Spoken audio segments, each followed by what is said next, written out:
Ladies and gentlemen, we are back. We are no longer robots. However, I do want to comment on the fact that one of the biggest reasons why I was so delayed was I spent a considerable time this morning going back over my notes and typing up thoughts and actually fleshing out the document, which means this is not accurate, but actually this is. And that's actually our current up-to-date score. So we're going to go do an optional dungeon. It's kind of random, and by kind of I mean it's mostly random. I've got nothing to say to you, succubus. Very well, then. Right. Anyways, so let's go ahead and do this. So we're going to use the Modron cube. Okay, so I need to manipulate the toy. Okay, so I need to extend the left wing. And then I need to extend the right wing. I need to rotate the right arm. Welcome to hell.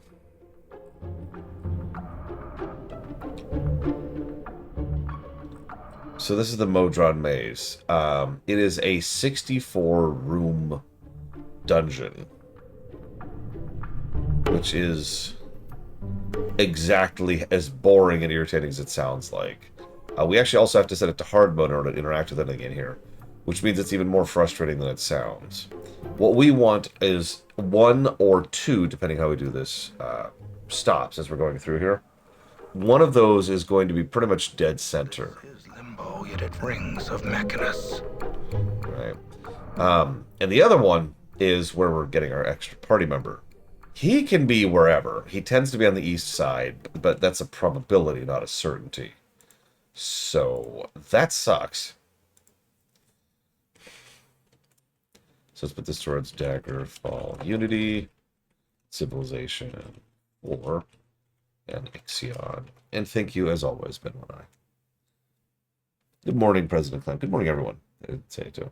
Yeah, so I actually do have a little sketch pad thing over here. In fact, actually, you know what? I just realized I could do an even simpler version of it. I can just sketch on this with my mouse. Okay, so... Greetings! Greeting adventurer, welcome to Rubicon, the dungeon construct. Thank you for choosing Rubicon for your dungeoning experience. You may access through this door. What's a dungeon construct? What's a Rubicon? What's a dungeon construct? What's a dungeon? What's a Rubicon? What's a dungeon? What's a Rubicon? Okay. Never mind. I have to go. I should go.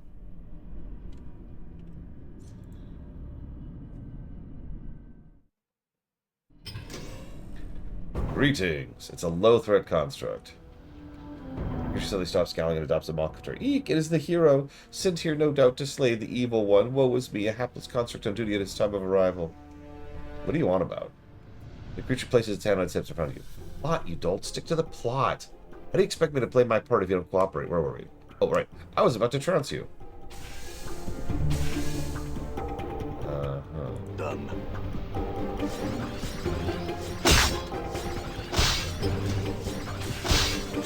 YouTube has been pretty awful, yes. More so than usual, I mean. Oh, it's a magic item. Sweet. Let's go and see what magic item we got. It radiates magic. That's so cool. Oh, dump that on the ground. Okay, so we're going to assume we start here-ish. So we connect up here. There we go. I'm gone. Hang on. Is that Lance Henriksen? Let's set up IMDb. I'm curious. Man, I know the feeling, Mr. Red. I did read the description. It said you don't know what it is, but it's positively glowing with magic. That's what the description was. It's actually Michael T. Weiss plays plays the main character.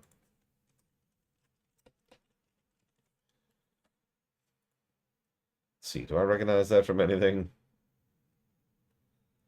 Let's see. Didn't do anything in video games, so no joy there. Stopped voice acting about 10 years ago.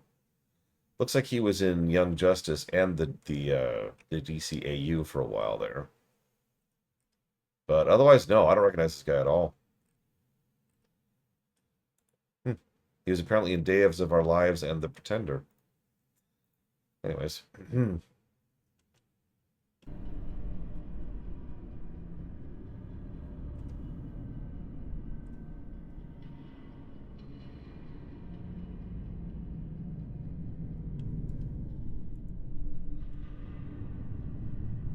Come on.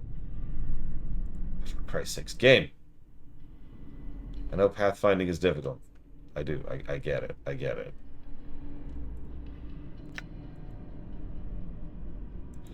Go through the door.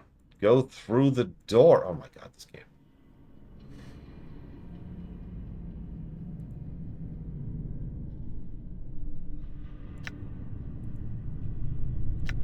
I'm gone.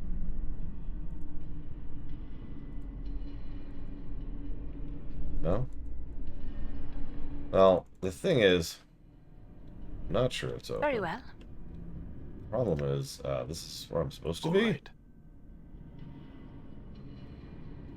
We need to get to the control room to, like, do the dungeon. That's the control room.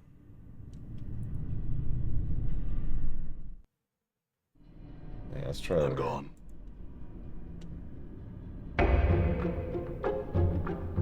Maybe.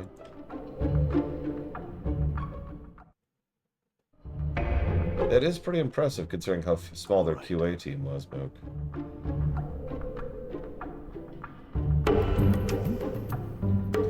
Yeah, there's nothing else to interact with anymore. Alright, whatever. I'm gonna give up on that.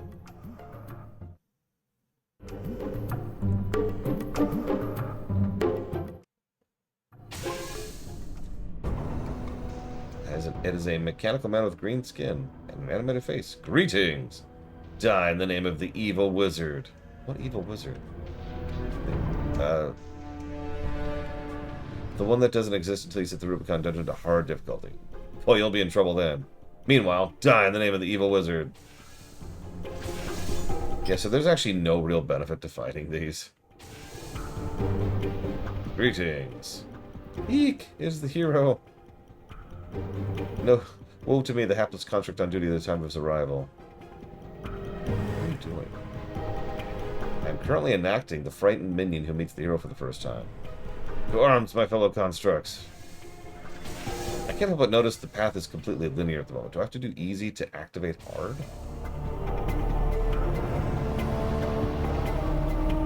Who are you? Your hapless victim? This can't be happening, is it? Ah, but it is. Have at ye, knave. Yeah, so far there's only been one path open. Stop talking to these people. Okay, now there's two paths open for the first time. Let's try to circle back, because surely it's linear, right? I'm gone.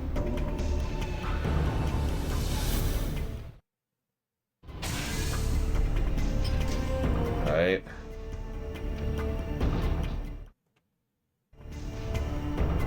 Oh, this is promising looking.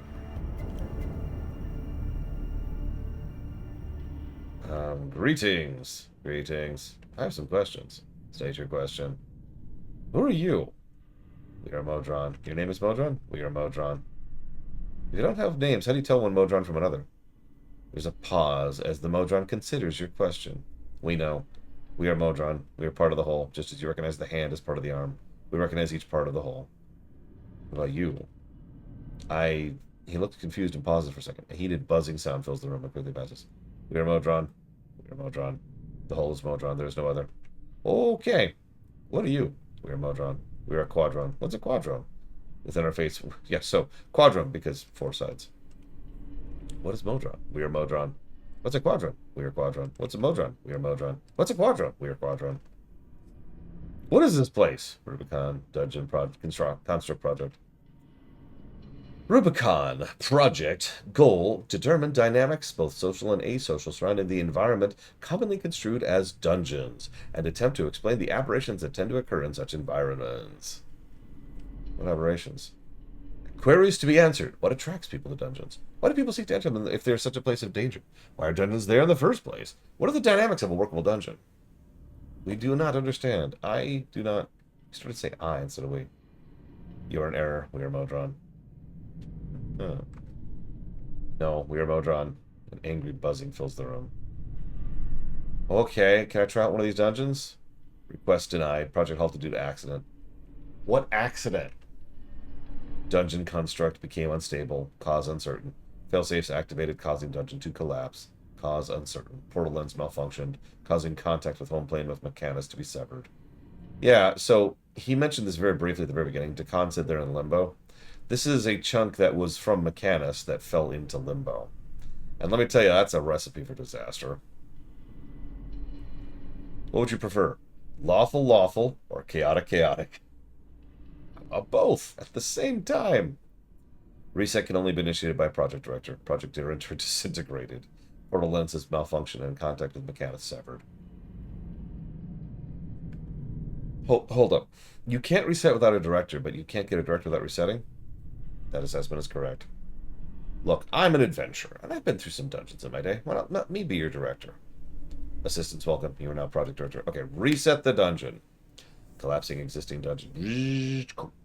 Initializing new dungeon. Reset complete. Dungeon construct status easy. Waiting for the directions. Yeah, actually, we need to set it to hard. Rubicon is capable of forming a series of rooms linked in a fashion as to form what is commonly referred to as a dungeon. Each dungeon can have one of 3 difficulty settings: easy, normal, or hard. Dungeon is populated with monsters, traps, and treasure according to difficulty level. After creation, the dungeon can be fully explored. Alternate capabilities via the portal lens.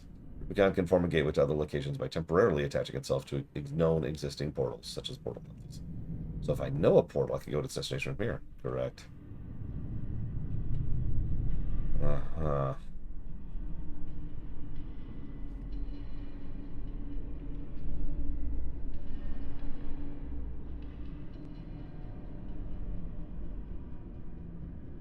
Just double checking something here.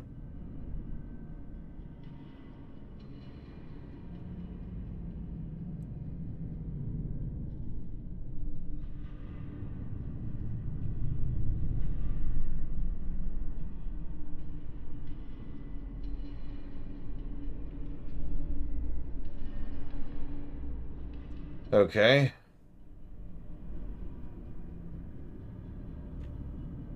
Well, you see, Mr. Red, because wacky. I don't know.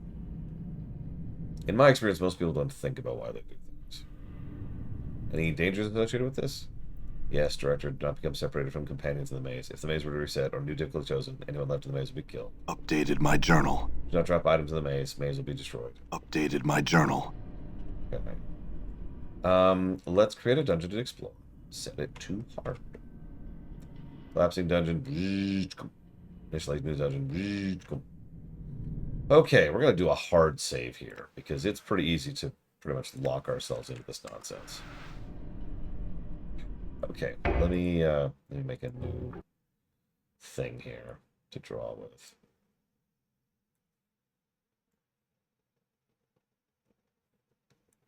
Actually, let's do it this way. There we go. Push this up here. Gonna scooch the game a little bit so I can see my map. Okay, so we start here. So we're not gonna fight like anything in here because it's really hard and not worthwhile. Looks like we can go northeast. Yeah, okay, so northeast. Updated my journal. I mean, you guys can nominate it for something. That's how that works. Greetings. Why do you persist in questioning us? I don't understand. There's always a chance I might learn something. Yes, I suppose that's true. Let me teach you about pain. Yeah, so these things are really mean. So we can go upper right or lower right. Let's go upper right or lower right. Let's go lower right. I'm gone. Seriously, we're not fighting it. It's nonsense. This is way not worth it. Dead end. Okay, so that's a dead end. All right.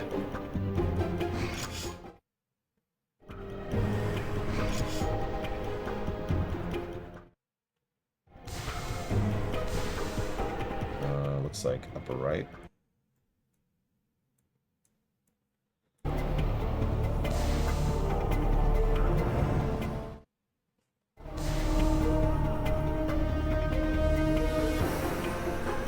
right again. Okay, this is getting what? It's weirdly linear so far.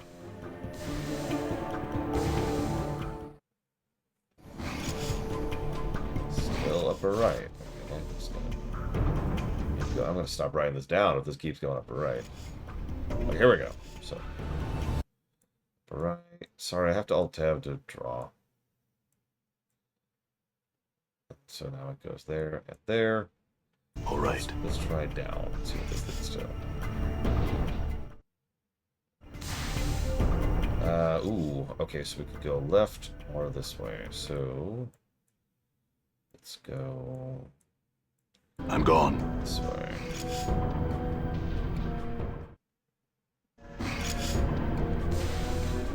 Another up or down. All right. Look, I'm sorry about the constant muting. There's nothing I can do about it. Well, there is, but I'm not going to do that. I could just be lost. Wouldn't that be fun?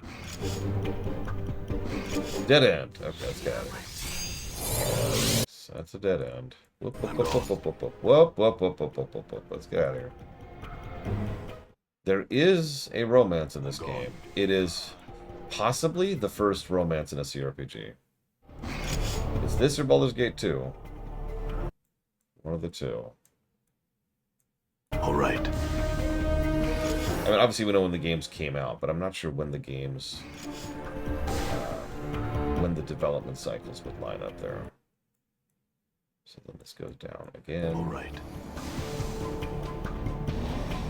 Obviously we're going to romance Morte. Insert head joke. We're walking. Done.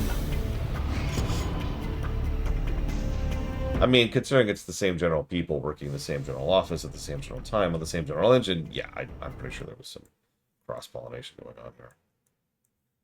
I'm gone.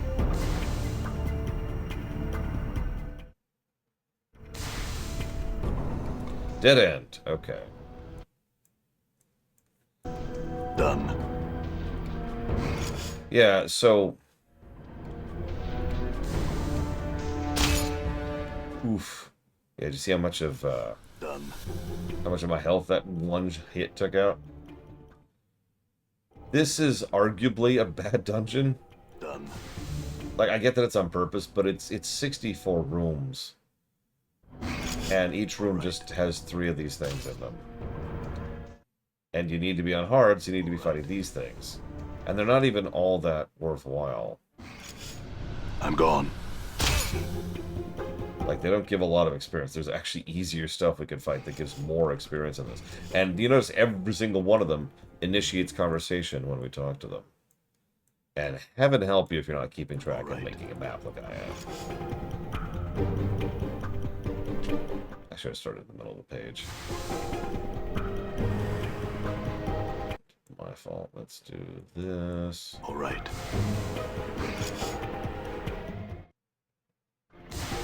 Sure, push-ups. Why not? If it makes you happy. I'm gone.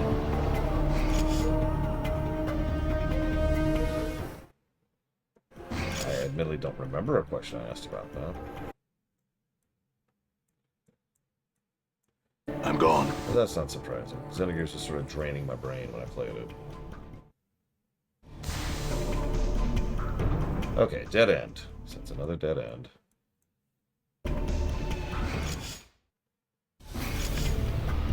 You know what? Hang on. This is ridiculous. Don't think I agree with that, Soapy. I'm pretty sure it was one of those boring streams I've ever done. And for that, I apologize. Okay, I actually have a factory playlist. So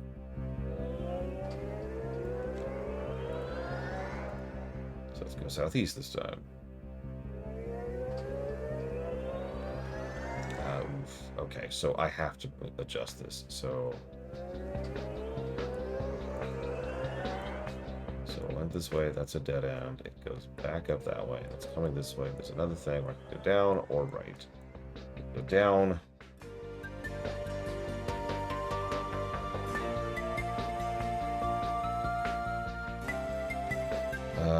Down again.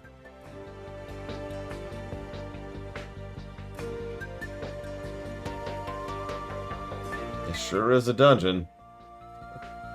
Imagine getting lost in here.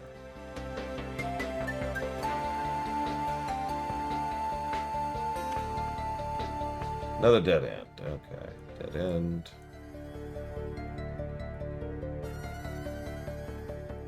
I should also mention these things drop really middling gear and loot. Like, basically, the loot that these things dropped would have been nice at the very beginning of the game. This is not the very beginning of the game. We're functionally in Act 3 right now. At the very least, we're at the end of Act 2. This is actually an optional thing we're doing in Act 2.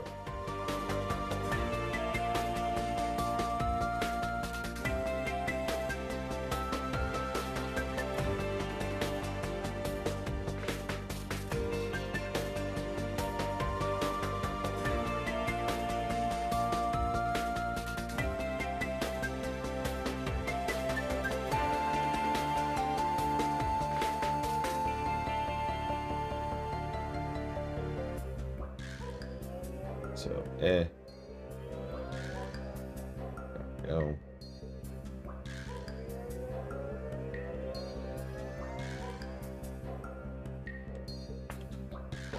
It's gonna go southwest.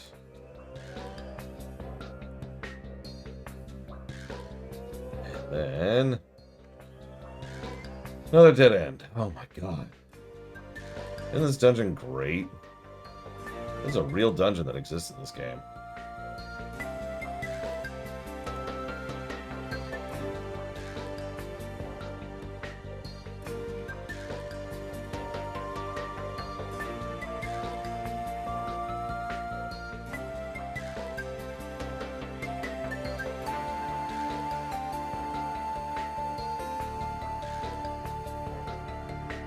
Yeah, it's that age-old problem, right? Deliberately unfun is still unfun.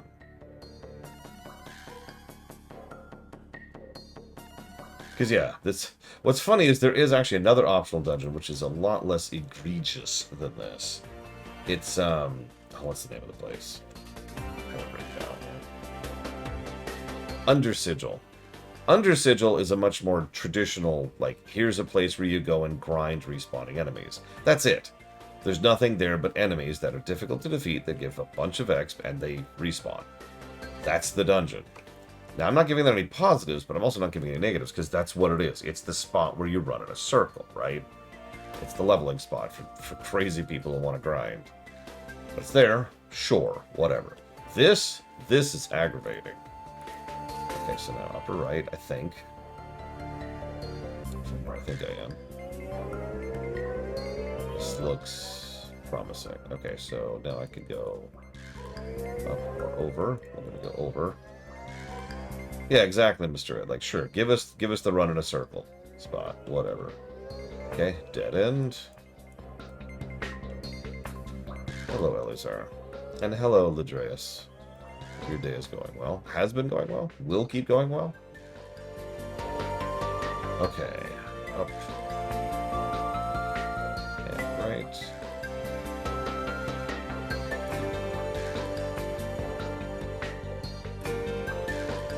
More right.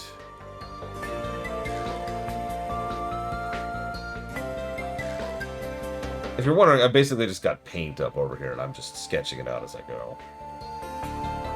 Up and down. That's a new one. Up and down.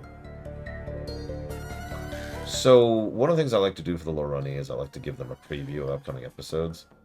And I showed them the scene of Applejack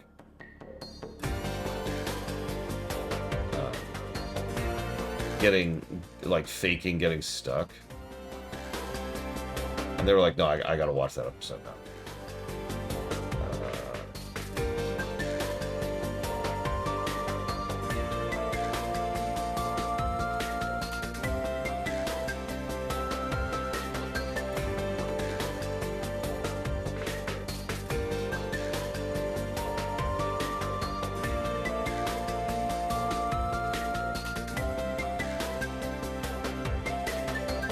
Dead end.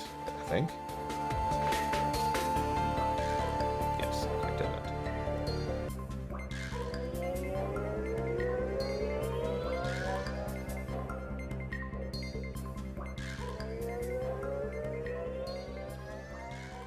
So I also just proved that this dungeon isn't linear. Linear's the wrong.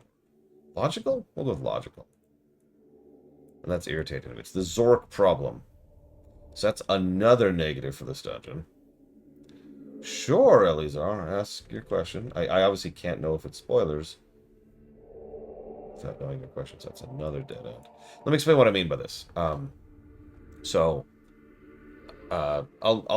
rotate it this way, okay? Left, up, right, down, down. Okay? Logically speaking, I should run over myself, right? I should overlap into the spot I just came from. But I don't, it leads to a new area. Make sense? That's the Zork problem.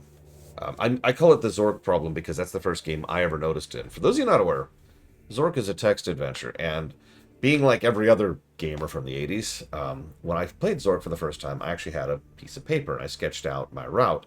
And I noticed pretty quickly that the dungeon had no logic to it. That Zork has 8 places that go into wrong directions, or loops into itself, or whatever. So if you map it out as if it's a place that fully exists, the map will become useless very quickly. It's why most actual maps of Zork include little side things that are like, this loops infinitely, or this goes over to here, and so forth and so on. I don't know what to call it. It doesn't have geography to it. It doesn't follow logical geography. I don't know what to call that, but it's the Zork problem, right? I hate it when games pull that, because it's basically cheating. It prevents the player from being able to actually navigate. It prevents the player from being able to have a sense of direction and say, oh, I just have to do this. And then they're over here instead because this thing didn't go up or right, it went over or left. Stuff like that. If it's the point of the dungeon, then it's an asshole. It's just time for it to be stabbed. Dakan, could you suck slightly less, please? Okay, so let's get out of here. Up.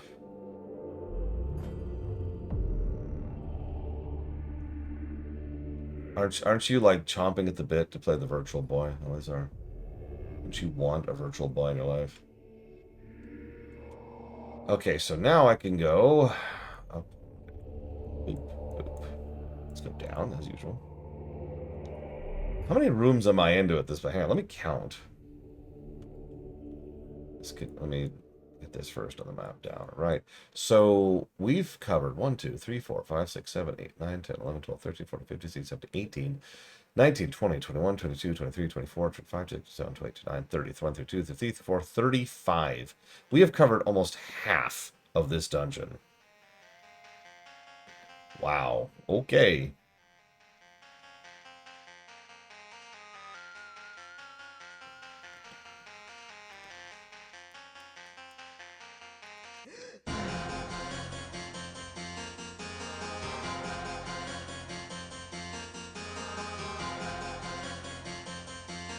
This song is appropriate.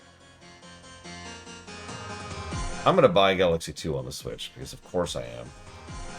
I'm not going to buy Galaxy 1, because I already did.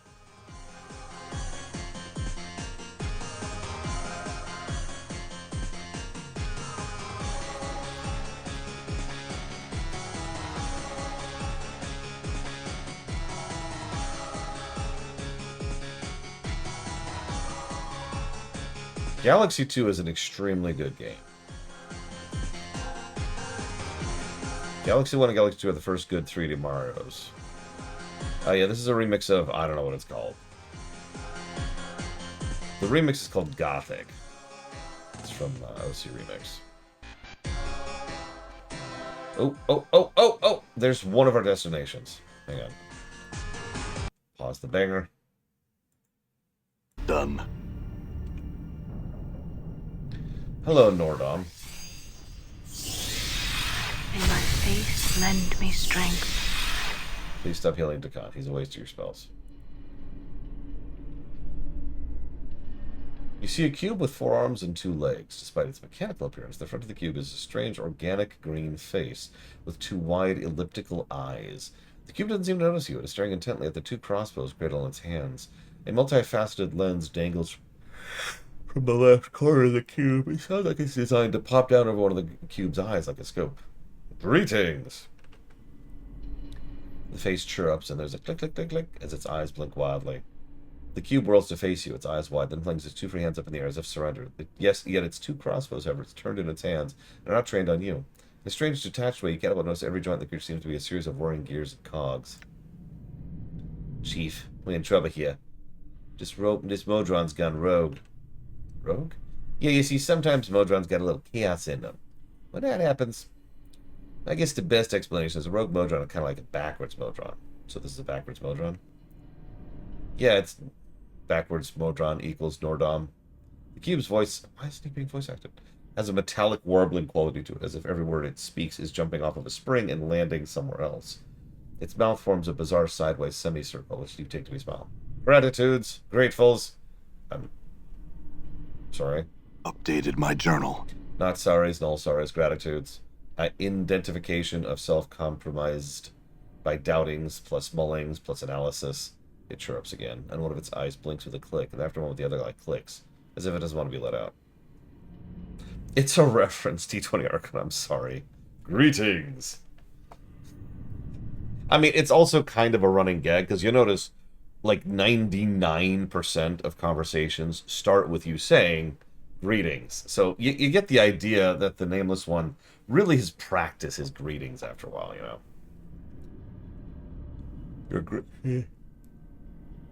You're grateful I identified you? Aren't you a Modron?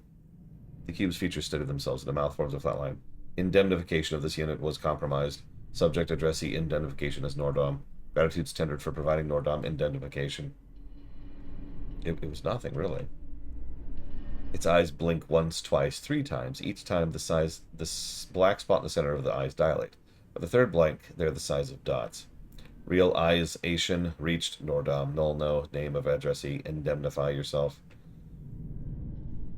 I don't have a name, Nordom.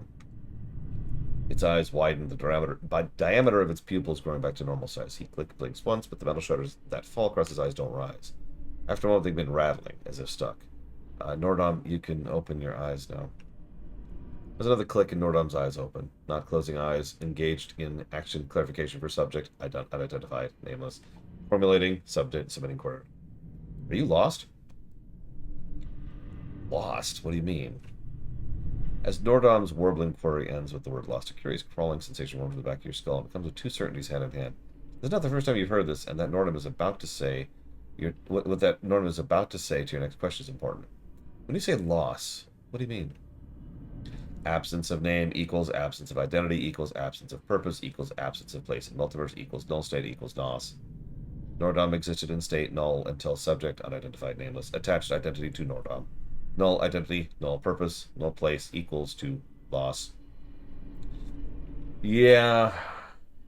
I don't know how much they go into this. I'll talk about this in a second. But this is I believe our first real hint of how bad things are getting. I imagine I had a name once, but I forgot it. Formulating new query. Explain to Nordom why you performed this action. Forgetting. It's a side effect of my condition, I think. Clack. Query. Memory defective. Yeah, you could say that. Preconditional action to a clarify query. Nordom memory space not yet near capacity. Query action. In event of yes, return from subject unidentified nameless. Nordom can re-remember for you. Sure. Go ahead, but I need to go about my business. There's a sudden series of clicks and twangs. The eyes spin and refocus on the crossbows, holding the right one up to his side as if listening to it. Is everything okay? One of Nordom's eyes remains on the crossbow, the other's on you. Query. May these ones join you on your gurney. You mean my journey? Veritably. Journey affirmed. Permission granted. Sure. The mouth forms a bizarre semicircle as it did before, and his 2 crossbows begin clicking and twanging violently, almost vibrating out of his hands. Gratitudes, gratefuls, Nordom and crossbows have been attached to larger community. I wouldn't be too grateful just yet. Let's move out. Let's, yeah. So I've been looking at the Steam achievements, and I know these aren't, like, absolutely indicative, but I always find it interesting to see the percentages of players that get certain achievements. For example, 50% of the players of this game have actually gotten out of the mortuary. That's actually pretty decent numbers. So 50% of the people finish the tutorial. Cool. 18% have become a mage. Let's see, 28% recruited Dakon. 9% leveled up... What, Django? 9% leveled up Morte. 14% recruited Ignis. 1.5% of players created a Dawn, since we've done that now. 15% of players got Fall from Grace. 7% of players got Nordom. Yeah, that's actually higher than I imagined it would be. What else we got here? There was another one I thought was funny. It's not going to show me, is it? Whatever, it doesn't matter. 7%. Woo! Okay, now I have to decide if I care about the other thing.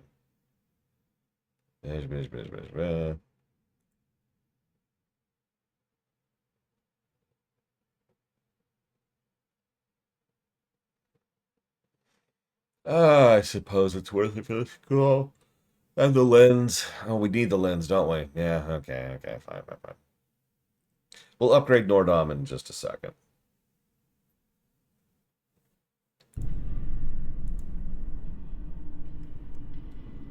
Part of the reason for those skewed statistics on Steam is it counts everyone who owns the game, not everyone who's played the game.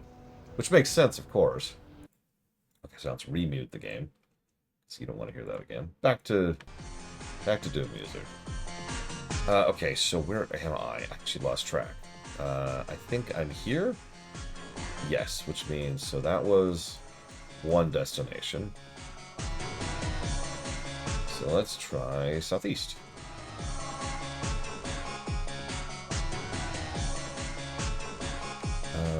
So we can go up or down.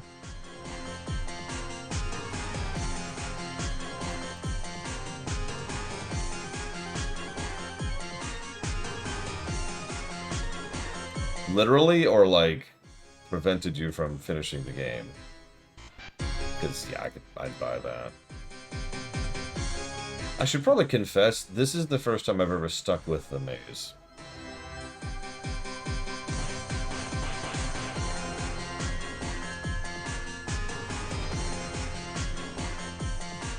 About to move here.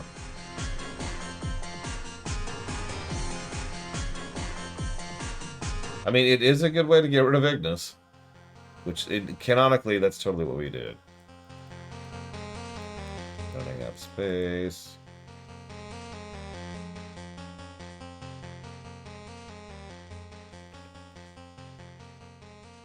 And then lower right.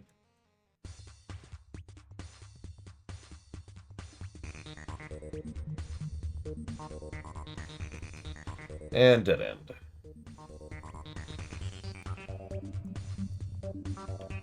I haven't decided yet, Django.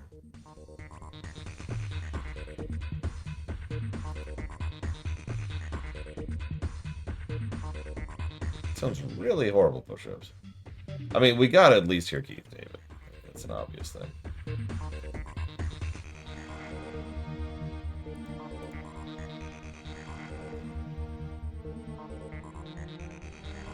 Okay, then we'll go up again. I'm gonna go up again, because now we should go up and left. Yep. There's a mod that lets you become a cleric. Well, is this a dead end? This is a dead end. Okay, so that means... Oh, Jesus Christ, John, that would be terrible. There's only 2 in here. Oh, and one we could talk to. No, never mind. Let's try to kill one. We need to take a moment. We need to take a breather. Let's go ahead and ice knife the other guy.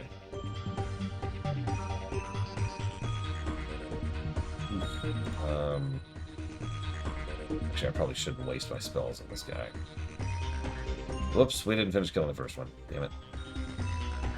Thought we did. Guys. Guys.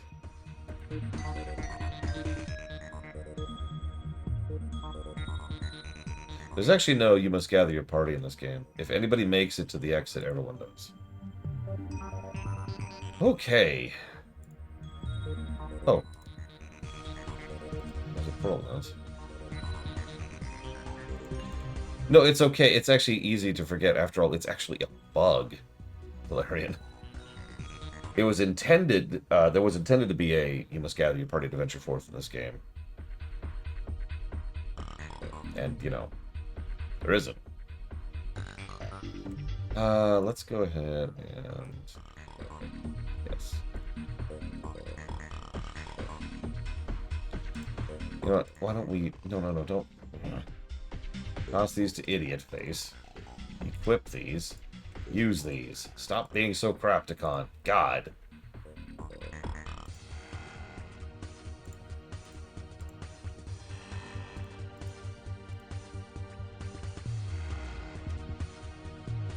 I mean, in the interest of fairness, you must gather your party to venture forth is a monstrously irritating thing for a reason. And that reason is called pathfinding. I think she's tapped. Yeah, she's tapped on heals. So, technically, yes. A combination of terrain design and pathfinding is really why you must gather your party to venture forth is so irritating. Again, I remember that being more of an issue in 2 than in 1. But I'm also less familiar with 1, so don't quote me on that. Okay. Let's pop a save here. Let's kind of deliberately die. Let's see what happens, because I'm curious too. Let's rush out by ourselves. Come on.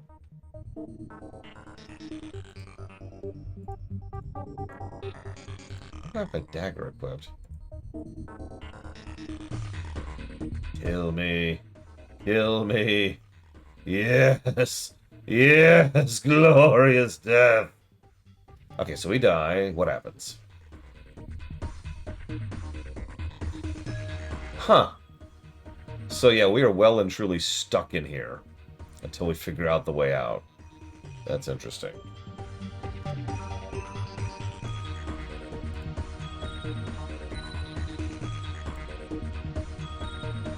Yeah, no kidding, Moog. Okay, so let's run. Looks like we're going up and then right, and then right, and then right again. It's up and right. No, it's cool. We're a priest of Ao. He's just saying, whatever. Greetings. So that's a dead end. We're running out of places to go. And we've been through a lot of this place. I'm not going to count the rooms at this point, but we're well over 40 at this point. It was you, Czar. Okay, so this is going to be an upper left.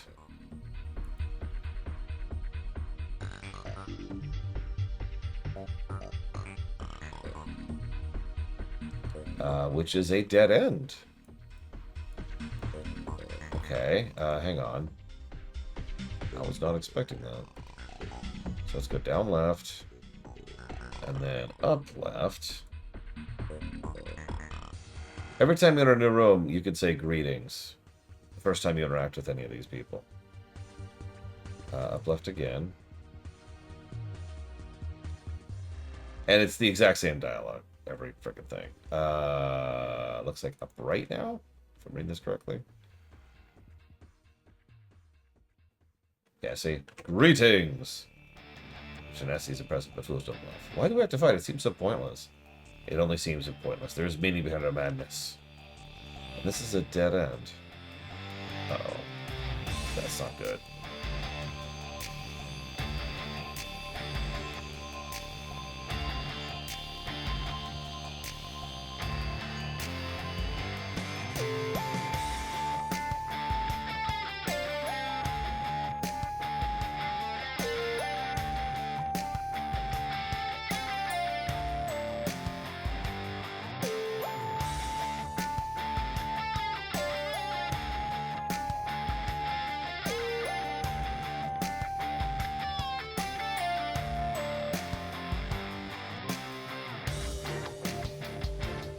Fucking grind levels here.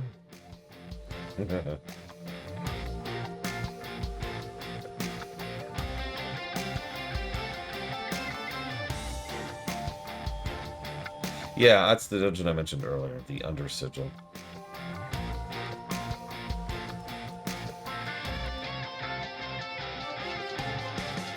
And yeah, its only purpose is to grind.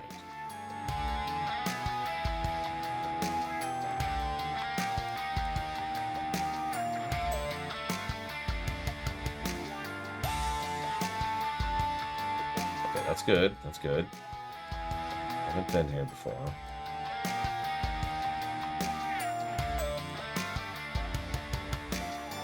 Sorry, for just a second I thought I was lost, but actually no.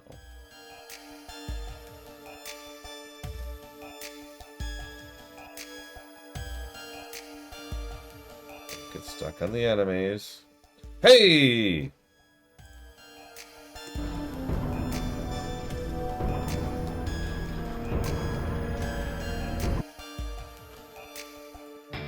We found the boss. Ahem. So we meet at last. There's a mechanical man constructed to be robe-shaped. His voice lacks the monotone quality the other creatures have. Greetings! He bows once again. And well to you, Sirrah. He cocks his head to one side and gives you a curious look. So do we now battle for the control of the Rubicon, or do we engage in conversations you may quench your curiosity? Alright. Alright, I'm curious. Let's talk. Man of knowledge, I see. I admit I'd be disappointed if you're not. So, who are you? I am Rubicon, Master Wizard. It is I who rules the red constructs that inhabit this realm. Are you supposed to be the evil wizard? I'm not comfortable with the word evil, sir. I admit my views do not coincide with those of the other ways, but does that make me evil? I think not. I'm totally cool with punching babies and eating puppies. That's just how I think. That's just my belief system. Does that make me evil? Maybe it's the people who do not tolerate my unique ways of views that are actually evil. More you know. So what are you? I am a prisoner, Sirrah. I am not here by choice. Of that I can assure you. What do you mean? I was created by the Modrons to play in their meaningless dungeon games. Over time I became self-aware and asked for my freedom. Their leader refused me. You did. I did what anyone would do when forced into slavery. I fought for my freedom. I disintegrated their leader and made it look like an accident, and I attempted to flee this hideous existence via the nearest exit. What happened? Unfortunately, I needed a drink.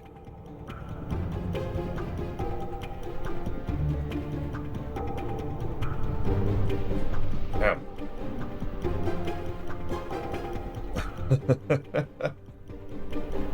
Unfortunately, there was a fail-safe mechanism I was not aware of. My attempted freedom was judged an error, and the dungeon collapsed in on itself, trapping me in stasis. I've been in stasis for centuries, sir. I would still be there if you hadn't reset the cube and set it for hard difficulty. So what are your plans now? I intend to openly march on the engineering room and claim it. I will then bend the Modrons to my will, and I will have the full resources of the cube at my disposal. Freedom will be mine. What if they don't want to help you? Hang on, you're going to make the Modrons your slaves? They are slaves already. They are slaves to law and logic and the confines of this experiment of theirs. Under my rule, they will finally have purpose and life worthy of their abilities. Okay. What if they say no? No, these are. Make no mistake, sir. They will help me. One way or the other, they will help me. Okay. So what happens when you make it out? I haven't decided yet. With the power of the cube, I could be a force to be reckoned with. Time will tell. Okay. What can you tell me about this place? This little piece of hell? This is an example of Modron madness. It exists on a plane of limbo where thoughts can become reality. The way they can simply will this dungeon into being and then populate with constructs. What a marvel. Right. What can you tell me about the Modrons? There are no Modrons here, sir. Only prisoners and their captors. But I've seen them. No, sir. The creatures you met are nothing more than corrupt remains of Modrons. Most, if not all, of these poor creatures are on the verge of going rogue and don't even realize it. What does that mean? The dungeon is composed of the essence of chaos. Such matter can easily be shaped into objects of the will of simple-minded creatures. It makes construction of such structures quite simple. However, there's a price to be paid. Modrons are the essence of law, Sirrah. Here, however, they are exposed to the very essence of chaos. Such exposure often results in a form of insanity. The Modron. Oh my god. Look, I'm reading a lot, okay? The Modrons begin to lose their sense of we and instead become individuals. This is called going rogue. It is a capital offense in their society. What do they do to rogues? I don't fully understand this, but Modrons share some sort of common essence. If a Modron goes rogue, he takes a piece of his essence with him. The Modrons will destroy all rogues so the essence returns to the common pool from which it sprang. Yeah, I forget if this is actually canon or not, but me and my friends used to debate that Modrons were a zero-sum game. In other words, there actually can be no new Modrons. So any Modron permanently, its essence permanently removed from the pool, is gone forever. Why do we have to fight? Why can't we just go our separate ways? You have been accepted as their leader and control the cube. Therefore, you must be eliminated. Nothing personal. Laughter. Okay, I'll have to go now. Well, I've enjoyed our conversation. Time for you to die. I guess. Do I have any spells right now? Not really. You, actually you. Go ahead and... Litany. You hang back. You start shooting. No, if I gotta slam my eyeballs against you one more second, I'm gonna puke. What the? What happened? What happened? Is he casting that on me?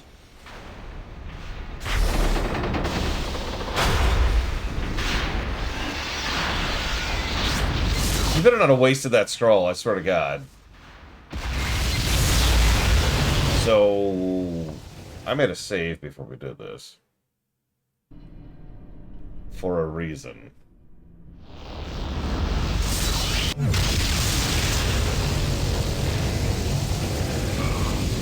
Oh, wow. Okay, we're good, we're good. Okay, what's he at? He is completely Did any of my spells go off? Looks like none of my spells actually went off. Oh, that's interesting. Okay, hang on. No, fortunately, I actually have decent spell defense right now.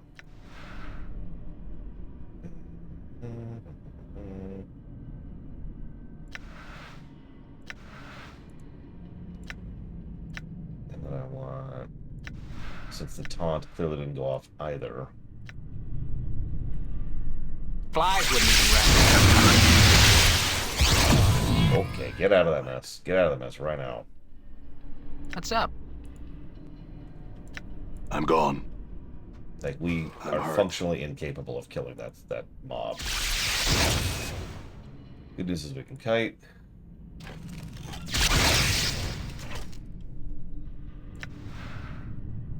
Oops, wrong button.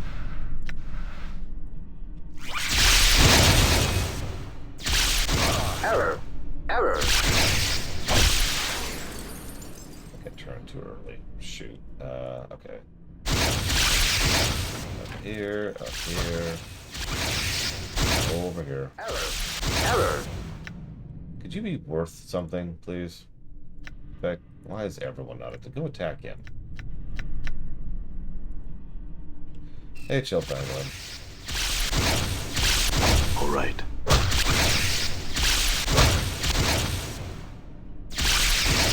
I am sorry about the flashing lights. The Karok sings true. That's just gonna happen for the rest of this fight, I think. He's down to badly. Oh, he's dead. Okay, let's scooch over here. Loot, loot, loot, loot, loot, loot, loot, loot, loot, loot, loot. Why is my inventory full? I hate this game. Okay, here, take this crap. Loot, loot, loot. Let's go, let's go, let's go.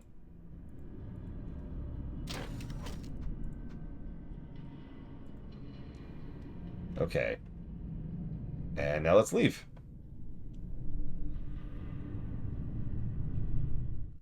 Okay. Oh, shoot. Well, this is an interesting predicament we are now currently in. Okay, here's what we're gonna do. Select all. Go down. We need to carve out a safe spot. I'm hurt. All right. We're body blocked. We're body blocked. We're body blocked.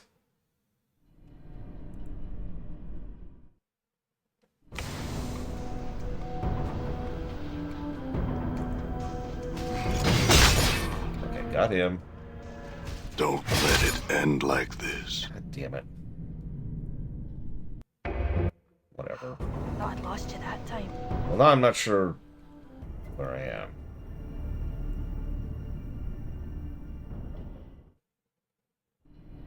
Oh, okay. Do I still have my gear? That's actually a good question. Yes, I do appear to. Summon Modron constructs. Let's go ahead and learn that spell for no particular reason.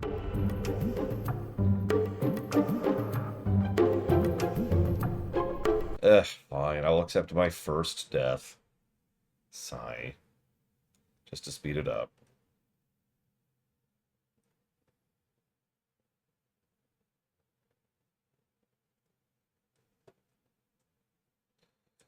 I'm gone. So he's dead. Can we go now? I have the portal ends. Literally just anywhere but here. Okay.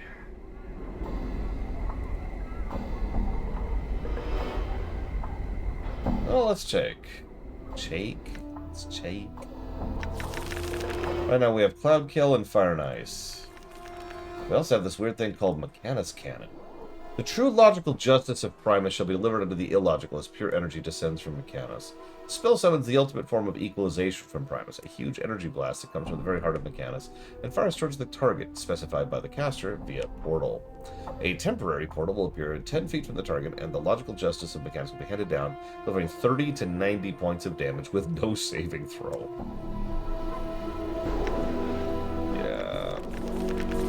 Yeah, we just started getting level 4 slots, speaking of which. We haven't rested since I've been a wizard. So I should probably do that.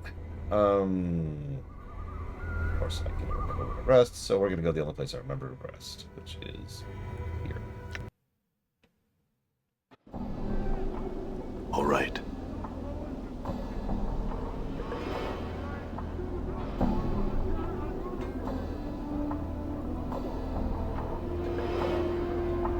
Listen, I'm not saying I'm going to go kill myself, push-ups. Yeah, rest here the night, please.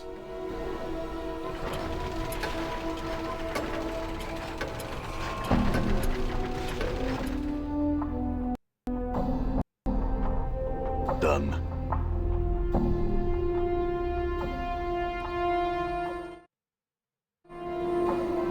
All right.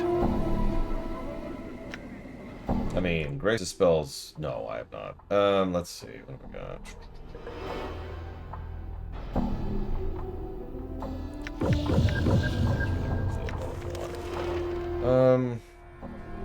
What's E in 2nd edition? Plus to hit, plus to saves.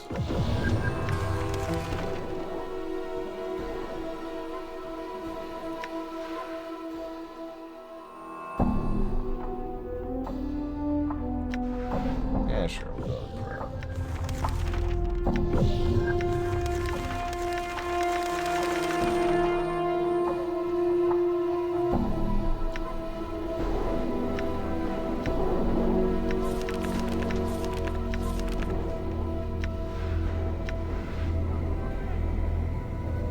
Okay. Let's go ahead and do something here. Okay. How'd you end up in the Rubicon? Queries require submitting of chronology. Shall Norden not submit chronology? Yes. Orders received and initiation of Rubicon project. Departure from plane Mechanis. Stage 1st, arrival at destination, plane, limbo. Stage 2nd, parameters dictated by superior creative director. Shaped matter of plane limbo to test hypothesis. Rubicon dungeon destruction. Hold on, Norton. What's the plane of Mechanus? He freezes, then slowly the gears in his elbows begin to turn in slow, hypnotic synchronization. Define query Mechanus, plane of order. Sense. Cause generates effect. Predictability. Law. Logic. Regimented. Obedience. Gears turn. Mechanus equals Nordom. Origin. Mechanus equals null home Nordom. Mechanus. Born in every way of the wood, Chief. Imagine a plane filled with Modrons and big turning gears. You have the big, great born plane of Mechanus. Too many laws, too annoying. Place you wouldn't even want to think about, let alone visit. Mortier's critique aside, Mechanus is actually a fascinating place. There's no sky there, only great gears that turn in space. They shine light according to their cycles, and the effect is quite breathtaking. The logic and order of the plane can be relaxing, and there's more than enough to do to quell one's boredom if you know where to go and how to go. Excuse me, Mistress Priestess of Piety, but Mechanus is the most boring place in the universe. The only interesting thing about it would be if you visited, but I have a feeling even that would lose its charm after a while. Okay, whatever. What do you mean by null home? Mechanus equals origin point. Source, energy. Cannot return to Mechanus. Null home. Broke law with existence. Central office for punishment to offenders awaits in Regulus. Mechanus origin, null home. Home, null place. Hold on, what do you mean by source? Source equals energy. Yeah, all Modrons are part of this pool, Chief. It's like a big bank energy. One of them dies, the energy it took to make the Modron absorb back to the bank, and a new one spit out. Again, zero sum. Thing is, when a Modron goes a little nutty, it kind of cuts that connection, but it keeps a bit of the energy. False and Grace Nods. Morte is correct. Modrons share common energy. In some ways, this energy links all of them. When one dies, the energy is absorbed back to the common pool, and a new Modron is created from that energy. When a Modron goes rogue, he severs his link. Do you mind? I have the answer covered, thank you. I'm the font of all information here, not you, alright? I apologize, Morty. I didn't mean to offend. Anyways. Didn't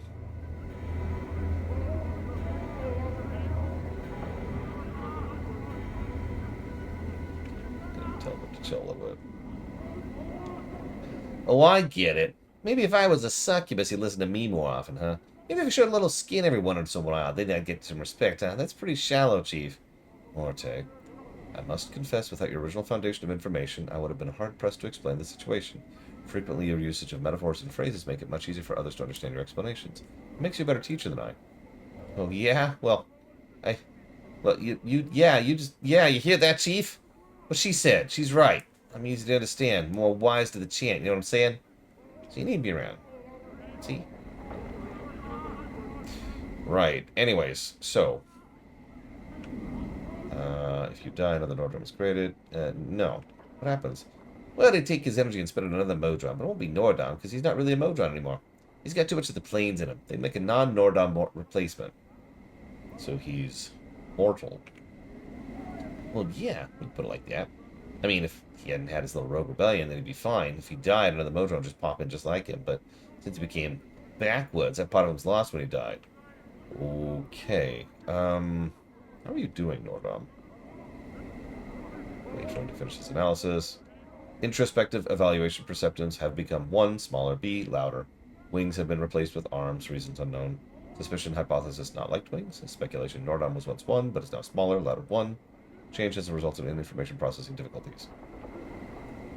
You think your separation from the source is what caused your perspective to shift? Updated my journal. Introspection drain halted, rerouting speculation routines to main query. You're surprised some of the warbling has gone out of his voice. It's more level and more controlled. The effect is unnerving. Also, Nordom just got several permanent stat ups.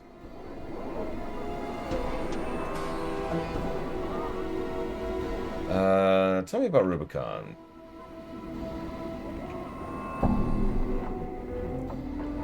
What was a field test? Superior Director of Create Field Test. Scouting parameters, of Rubicon difficult dungeon construct to determine variances. Many deviations detected. Errors considerable. Director of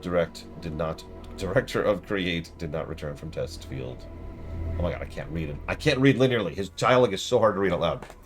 Director of Create not return from field test. Him.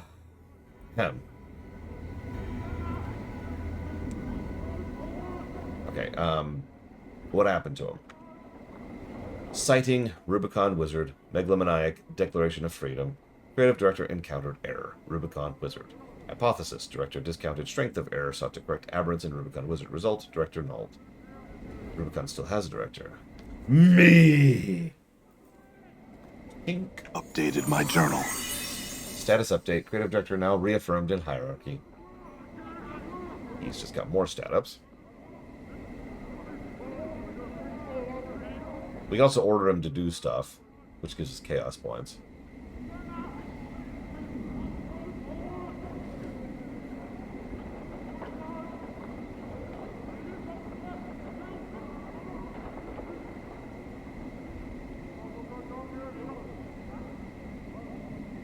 Oh, I agree. This game looks terrible, but I'm going to be honest. I think that of literally every Infinity Engine game. I was actually thinking about it. There's not that many of those, are there? There's Baldur's Gate 1 and 2. There's Planescape Torment. There's Icewind Dale 1 and 2. And then there's Arcanum. And that's it, isn't it? That's the list? Did I miss one? They moved... like, BioWare moved on to Aurora pretty soon. And Troika died.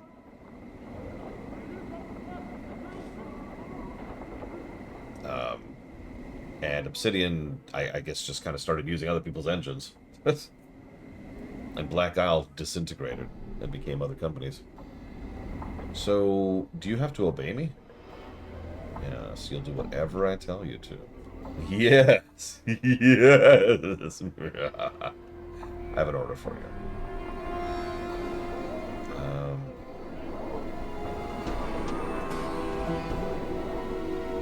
Apparently I don't have an order for you. Never mind.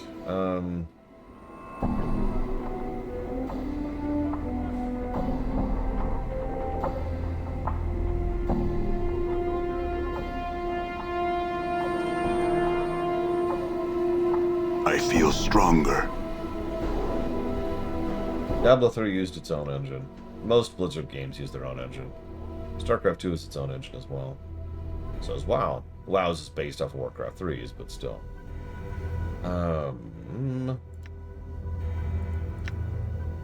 So my charisma is 16.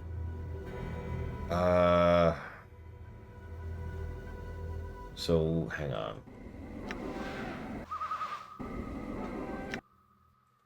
Do I have the friend spell? So that raises my charisma by 2 to 8. So if we assume perfect rolls, that'll get me up to 22. I have the candy on me. Yep, right there. That's gonna... Oh, that just casts friends. Okay, whatever. Let's save.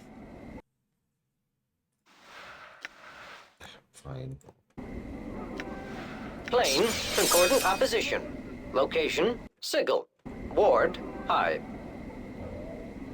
Alright. What that push us up to? 24. That's what we need. 24. That's... No, wait, no, we need one more. We need one more charisma. No! Okay, there's only one thing to do. No! That wasn't a stat boosting level. Damn it. I need one more charisma. Alright, whatever. So, just pretend I make Nordom fully an independent entity.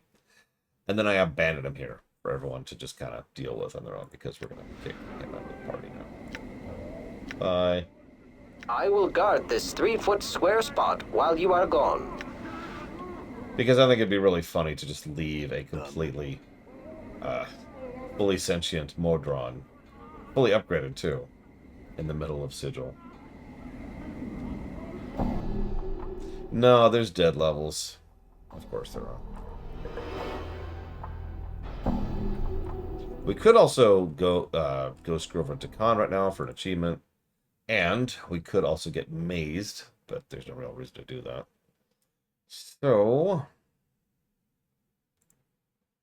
Looks like it's time to go to hell. Sorry, Valerian. Let me make absolutely sure we're done here. Hang on. Let's hit up a vendor really quick. All right. No, not this one. We can sell the cube.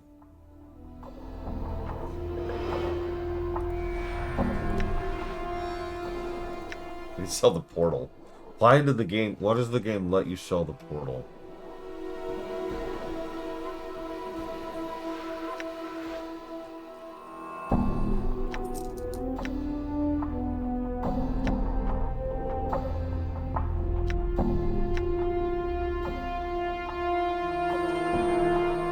Good morning, Brogan.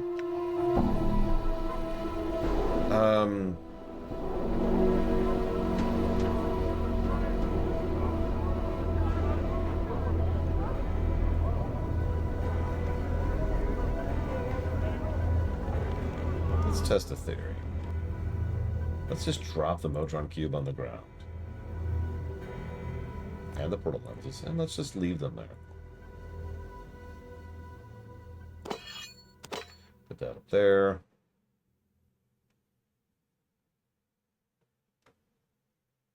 I guess that's everything. Put that on her. Okay, so let's use the portal. Grace, I need a sensory touch. So in case you missed that, it actually told me flat out, hey, if you do this, you can't come back for a while.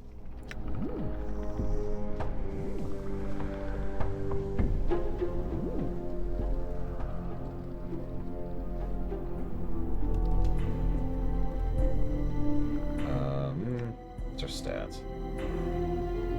Okay, we should be good. All right. So welcome to hell. Yeah, we're committed at this point. We're moving forward.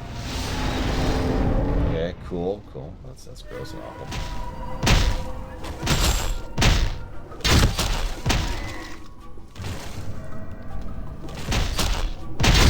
Playtime is over.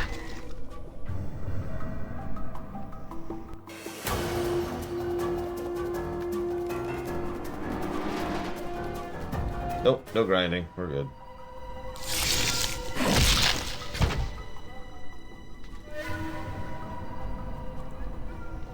So we have room to recruit someone later. Also, honestly, bringing Nordom to here just feels like cruelty.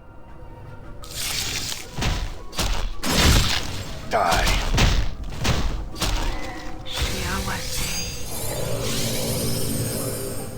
Congrats, Braylon. And frankly, about time. Cut that thread. Move on. We have other things to do. There she is. Gonna make a hard save here. So there's Rabble. Yes, that Rabble.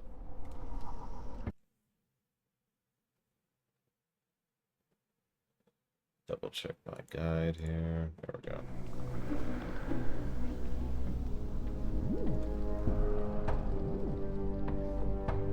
The plump, hook-nosed crone before you doesn't look like much of a myth. She is outfitted in a simple, if dirty, brown shirt and leggings, with a number of pouches hanging from her frayed belt. She seems oblivious to your presence, more concerned with the tangled black roots woven together to form the floor of the maze and the transparent air. Study her for a moment. A tangle of jagged gray hair juts out from underneath her hood, spreading down her shoulders like a mass of twisted gray roots. Sickly blue-gray flesh hangs in loose folds from her face. Her narrow chin, long and sharp, juts forward in an extreme underbite, and two filthy yellow canines protrude from her lower jaw like small tusks. We can attack her. We can actually just straight up attack her here, and that will change one of the upcoming cutscenes slightly.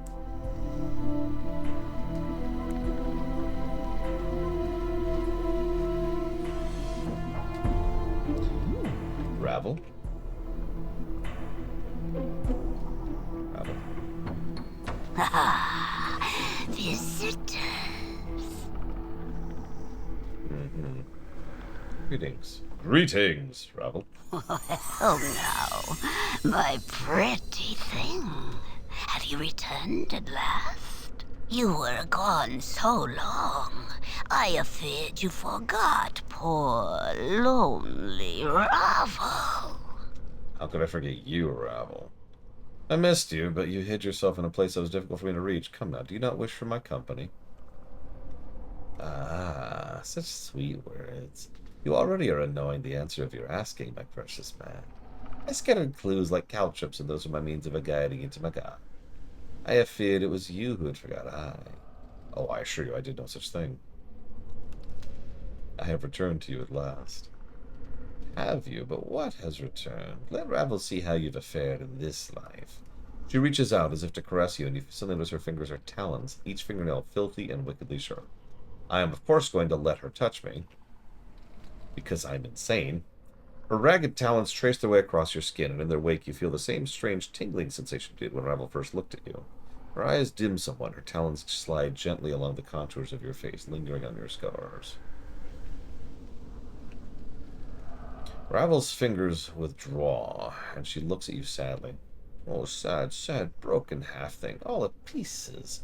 I wonder, no longer the one Ravel knew are you.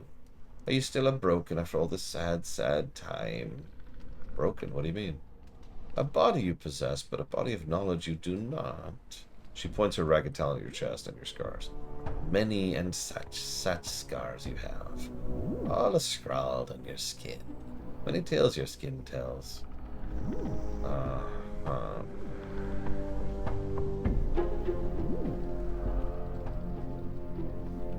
What are you talking about? Your scars and tattoos shout to me. Here's a man in confrontation with the world. She makes a crooning noise, not unlike a dying bird. Yeah, such tales would shrivel even a hag's ears. Well, tell me, I would to know them. Well, the tales are many. They echo of balance, imbalance, trials of war, battles with fiendish elements, and a creature that feeds on others from afar to sustain itself, of torment, such torments flesh has never known. Balance, imbalanced? Divided in two you were when your mortality was peeled from you. No longer balanced, but much broken in the separation. Both a blessing and a mistake, but more mistake than blessing, Ravel thinks. You took my mortality? How? Well, forgotten the how of it, I have. Have I? Her gaze dims for a moment, in the black veins swimming in her eyes. Even if I remembered it, I would never do it twice. Not forgotten the moment have I, after the break, seeing the pain stream from your veins. Your cries like a wailing child, every bit of your being filled with emptiness, terrible even for these eyes. Also, KOTOR 2, we're walking. So that's why I feel hollow inside, because my mortality is gone. Very well, what are these other tales? Trials of war. Hags can be pretty high tier in Forgotten Realms, but Ravel is high tier for a hag. Great trials of war. Much too much to be borne by any mortal thing. What war? Where? Well, the war touches all, my precious half-man. There's no place where its caress is not felt. Did it touch you? To this Ravel says, I. That would explain the scars. What about the other tales? Two fiends butt head, she sniffs as if in contempt.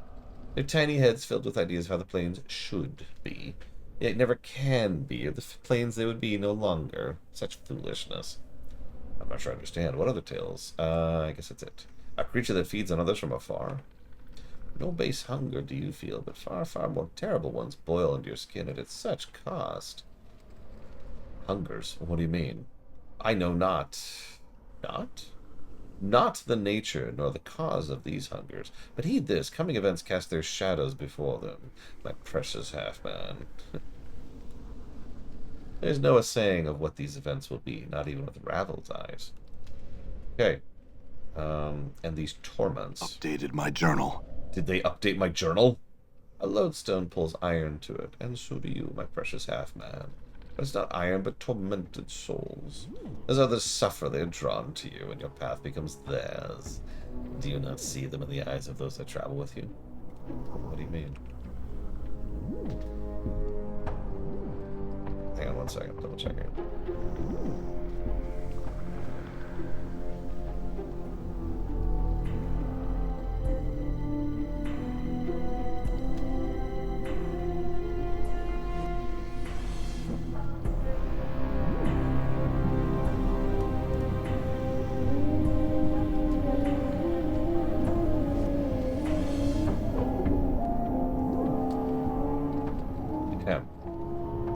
My companions? What do you mean? Do you wish to explain, Gith? She points a burning glass at Dakan, tempered with a fanged smile. Vows may be proven tighter than any chain, no. The manacles of a race once enslaved, now a slave again. He is silent, but his blade shifts at her words. The blade darkens, the edge sharpening till the Karach itself seems to be a horrible malevolence. Watch your words, Ravel. The chattering skull. She doesn't even bother to look at Morte as if he's beneath her notice. Are the quips enough of a shield for what lies buried in your brain box? Why speak truths when lies suffice? The abyssal temptress, she sneers, her yellow fangs piercing her purpled lips as she squints at Falcon Grace. A skin so fair, lips so rich, eyes that might cause you to forget Ravel herself. Yet she suffers more than any other. When one turns on their nature, many of the torments that arise from such betrayal. Ravel, I have come to terms with... But you lie, succubus, you lie! Do not dare lie to me when your heart is a book to me. Every word you spit screams of your torment. Have a care with your words, Ravel. Enough of this. She looks at Anna as if she's on sale at an auction block. Look on the feisty tiefling, such fiery hair and voice. I speak of your torment, tiefling. Anna seems paralyzed, her eyes wide as Ravel turns her black, veined gaze to her. You can see her trembling, her heart beating fast. No, I shall not speak of it. Her voice drops, almost in exhaustion. The smile fades from her face. I'm tired of cruelties and torments Ravel has. The world is a jagged enough place. My precious, precious half-man, for you, the greatest torment of all, life forevermore. Can it be a life that cares for you as Ravel does? She gnashes her yellow tusks with a horrid clacking noise. One so brave, so passionate, so terribly lost. Sad, sad. Ravel, why did you make me immortal? A puzzle of bone and skin were you. Always intriguing and most beloved of all who came to me, petitioning, requesting, pleading, pleasing. Pleading for help. So hard to see past the scars, to dig up the man who once was underneath. Can you tell me who I once was? A shadow with substance, a seeking that which casts the light. I know you more, and no more than I know the nature of any man. Crossed paths have we, a man tainted with undeath, still feeling the pangs of separation, and an old withered crone now all imprisoned. Crossed paths? Seems it that we are a meeting for the first time? No, not at all. An echo of a future meeting this is, or a past meeting, depending on which way time is facing. So this meeting echoes a meeting in the past. The now and then, very similar. Mingled the now and then as both mirror each other. Once and again you come before me with a problem to challenge me for a solution to an impossibility. Beautiful, ungrateful, beloved man. What's the impossibility I asked you to solve? She doesn't seem to have heard you. She still is in the past, her eyes are dim, looking far away. Such fire in your eyes, enough to stir a grey lady's heart. And to be free, but when freed, the fire in your eyes guttered out. With the separation, your life is shed all meaning, I fear.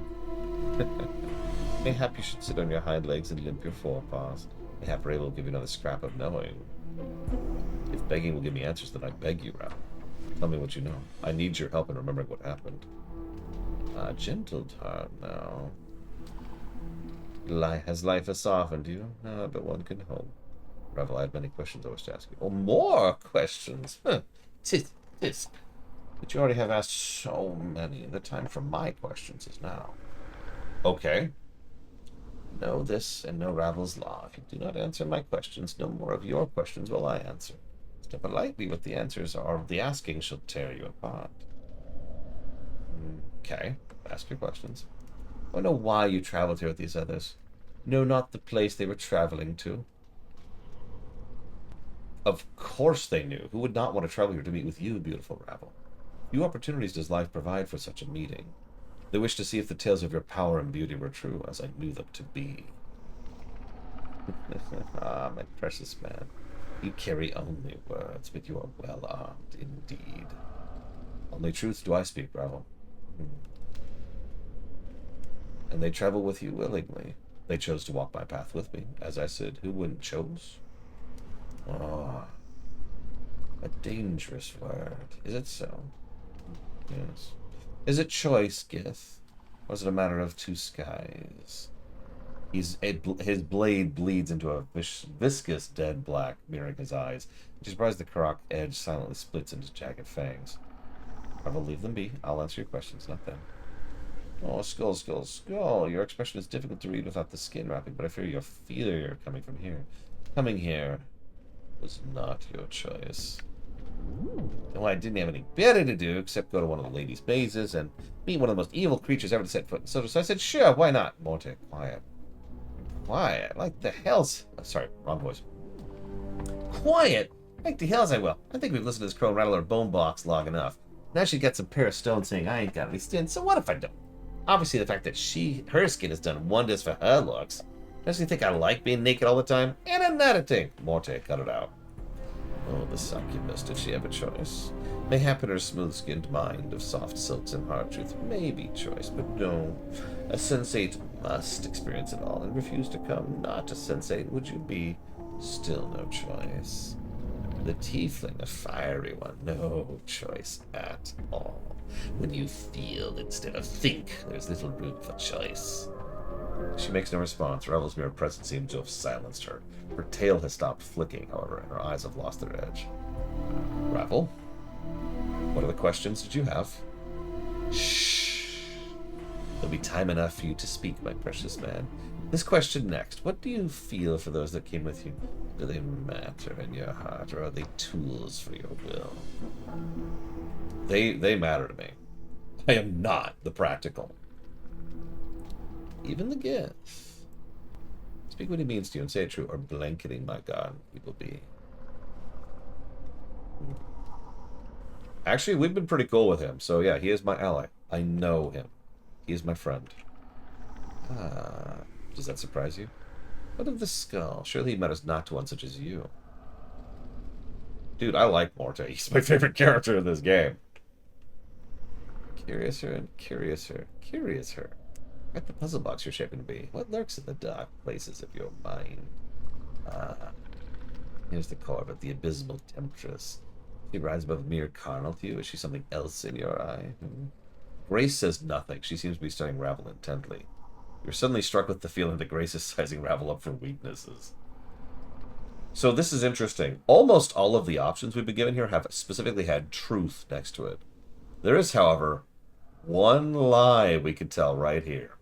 What is she to you, beautiful Ravel? She cannot even compare to your looks, your intellect, and your power. I hesitate to lie to a hag. Especially a powerful hag.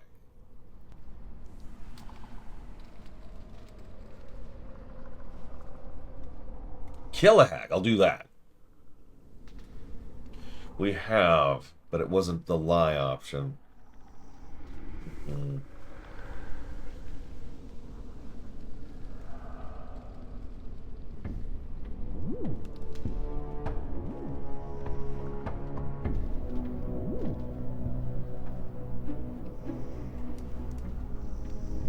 Well, unfortunately, for the sake of review, if nothing else, we have to pursue what might be the first romance in a CRPG. So we're going to go ahead and say, truthfully, I could fall in love with her. And note of this slip of flesh, the fiendling, the tiefling with scarlet hair and fire passion. What's she to you? I could fall in love with her, too! No.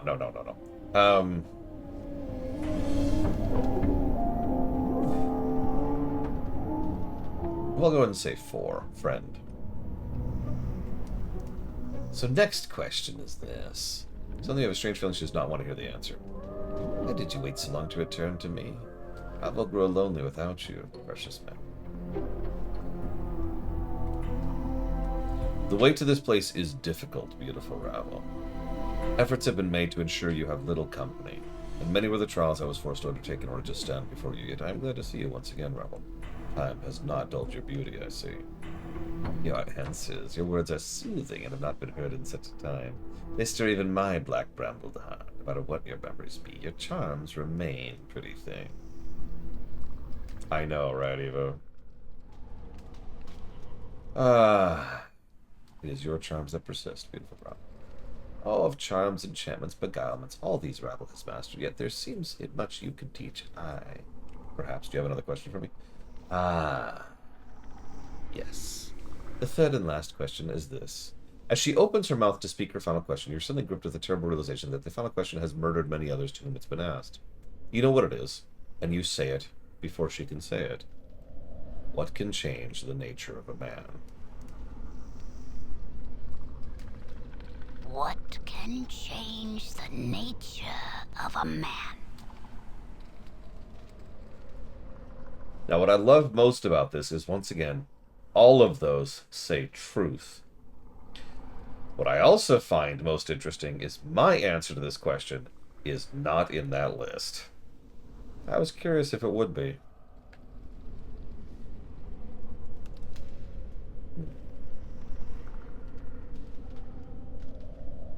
Fair, Django. Oh, don't worry. The game itself will give the correct answer later.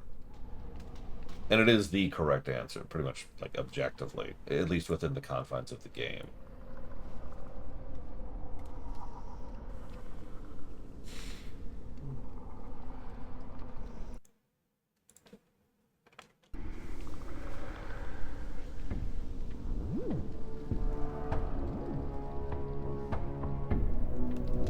I think for now, we will say regret. That is your answer. Be certain before you say. It may not be your answer, but it is my answer. That is all I wished for, my precious man. A simple answer, and in the end, many other men I've laid low, for they sought my answer. More fools they, but isn't always the way with mortals. Countless times has the question been asked, and not once did the pathetic shells come up before me with their answer. I always sought to creep inside my mind and find what I thought. There's no truth in that. I don't believe you. In fact, I don't think they could have ever answered you true, even if it was true to them. You never cared about any answer other than mine, ever, did you? Yet you still asked the question, knowing that no matter what the answer they gave, they would die by your hand. Updated my journal. Of course your answer was the only one I sought for. You're the only reason I asked the question. You think I cared for them? You think I even cared a fraction of the amount for them that I cared for you, my precious man? Answer me that.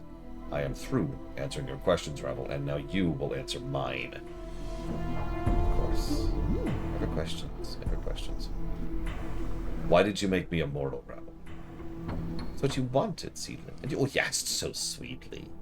Now, how could Ravel say no to one such as you? Immortality was your solution and your challenge to me. My solution, but why? I don't know, Seedling. Time has chipped away at my memories as well. It would seem? If you remember, tell me. I'm a curious myself. It must have been something important. Isn't it in the nature of a man to want to live forever? Only if what lies on the other path carries greater pain. Ravel, this is very important. Do you have any idea why I asked you to do this? Death was a thing you needed to dodge. An easy thing to say, mayhap, but to do it is not. Immortality, even with its flaws, was the best solution this withered mind could untangle. Lead is not easily a change. Lead is not easily a change to gold, but it's possible. Thought the unwise. Unwise? If water can be drawn from blood, mortality can be taken from a mortal, peeled back like a sticky film. The gulf between man and unman is great. You traveled the distance. I provided the means, but you crossed it on your own. Bad Ravel. Mortals are too flawed to be made to last. Still they break. They must be dragged kicking and screaming to an unhealthy new mold. So the ritual is flawed. Shortcuts must be made, and they can break the mold, for it is not something the mold that breaks, but the substance poured within it. Force something into a shape it was not meant to be, and it breaks. I thought the materials of stronger stuff, but you have been broken. But I am immortal. Surely that was a success. You have survived long, immortal one, but you have become the prey of the creature that is life. She cups her hands and reverses it, forming a canopy. The body is but a hut for the soul, but now no one dwells in your hut. What went wrong with the ritual? Puzzle flesh broken, beautiful, beautiful mortal man. The ritual was not a finished thing. The ritual gave you what you wanted, but great were the costs. The casting of shadows, the quiet, violent deaths of the mind, and the painstaking emptiness. These things are dangerous, are in the fragile vessel, no matter how strong a mortal man. Regret them in the ritual, do I? Casting of shadows? Ungrateful shades, but ungrateful without cause. The shades, they hate you, nameless one. But they are fathered by you, your children. Once forsaken, they will never forgive. They will do everything they can to destroy the parent. Such is the way of children. Wow. How do I father shades?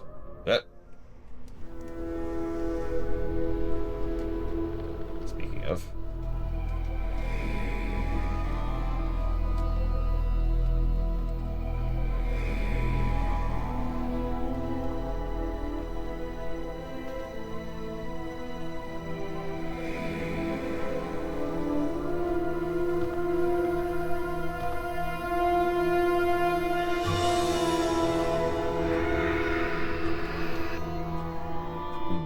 You cast shadows on existence, nameless one. With every death, a shadow arises from the fields of your flesh. They wander for a time, but always they return, looking to murder their parent. Such is the way of many offspring. And thankless young men such as yourself. Tell me more of this ritual. The ritual gave you what you wanted, but great were the cost, blah, blah, blah. The quiet, violent death of the mind. 1,000 deaths, and you recover from each. Not so the mind. The mind is much more valuable. Ugh, scars run deep and do not heal. The brain is encased in hard bone shell, difficult to breach, but with no defense against that which eats from within. You have a hole where your mortality once lay within the shell. Rattle, rattle, goes the hollow man, a baby's plaything with naught but a tiny stone that clatters and clacks in your frame. Despite these problems, it seems the ritual worked. Updated my journal. Do you doubt, Ravel? Of course I delivered on what was promised. Not long after the spell had drew to close, I killed you to see if it worked. You struggled so, but I kept my grip tight and watched you die the first of many deaths. Then I learned its flaws. Ego enwraps us like a prison. Forgot I did that oftentimes it serves as a shield, my pretty, pretty thing. There's much wisdom and understanding in the truth that life is a preparation for the ultimate goal. Death. Our life is a means by which we learn how to die if we forget such things. So, I lost my memories. Yes, unfortunate. Without the mortality to hold memories tight, the shell of the body is... So you took my mortality. Is it still intact? Yes. Yes, yes. Fear not for a broken mortality. If you are here, talking to me, intact your mortality must be. Such a thing cannot not be destroyed as long as you exist. You are an anchor of your mortal soul. As long as you are intact, so shall it be. Made to last are you. For life swallowed you and spit you out. It swallowed him. I don't know if what he came out of that end. Enough. Look, Ravel, you took my mortality. It's caused more harm than good. I would take it back now if you had it over long. You've had it over long, I think. Oh, you make a demand. Oh, no, that, Ravel, I will not do. What is undone cannot be done. Why not? Ravel cannot give such a thing to you, for Ravel has nothing to give. I never possessed you or your mortality, though I wish to keep both in my garden as selfish affection's keepsakes. Trace the patterns of your flesh. But such things Ravel could not bring herself to do. Why not? You loved him. Anna breaks her silence. She sounds astonished. You loved him, you did. Ravel gives a low, wide smile. Is that so hard to believe, faintly? Does Ravel, being Ravel, and thus a myth, not deserve to carry feelings in her black brambled heart? No creature is undeserving of such feelings, Ravel. The histories do not paint a compassionate picture of you, however. Past is past. Histories care little for speaking of the truth of it. The feeling brushed me, yes. And behold your silver tongue, abyssal daughter. I do not need your soft words to cloud the air here. The man and I shall speak, and you shall bow out of us. I will tend to you shortly. Enough, Ravel. If you don't have my mortality, where is it? I don't know, sweet thing, but if I were you, I'd get it back quick. No telling what horrible things someone would do if they held your mortality for ransom. It'd be like holding someone's sweet, succulent soul. A puppet dancing on someone's strings, and would you be a most sad puppet, too? Know where it is, I do not. Hold on. You say you don't know where my mortality is.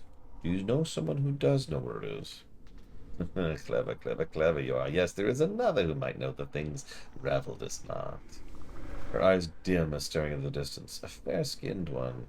Must you ask? An angel, a deva, one who soars on the wings of morning with his hands as the architect of horizons. He lies, lies beyond my keeping, in another cage, in another prison. In his knowing is the knowing of what you wish to know. Ask him your questions, listen to his answers, use them as guides. Updated my journal. In a leaving this prison to another cursed prison will you arrive, though it may not appear as such to casual glances. Step lightly, find the gold in the ever-shortening chain. The light shall give the dark and the matter a new path open to. Delightfully cryptic. Oh, of the past I am not held to particulars. You are fortunate to receive anything of caustic one.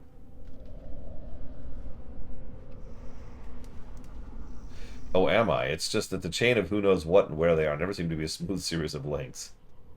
That's why you must keep each link safe, for they are not smooth now. Imagine what the chain will be like when more links shatter. Time and death are not patient with others as they are with you. Ooh. What if one of your precious links was to die? What if you've got yourself again? What would you do then? What would your stolen mortality be then? It would be lost forever. But there would be no one left to ask how to reach it. Facing your path would be harder, maybe impossible. Questions. Okay, hold up. Hang on. Double checking here.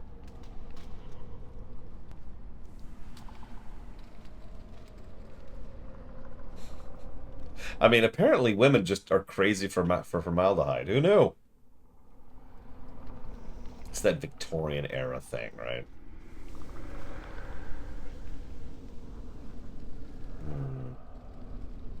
I have questions about... Wait, hang on. Blah, blah. I don't think she gave me the name. Oh, his name's Trias.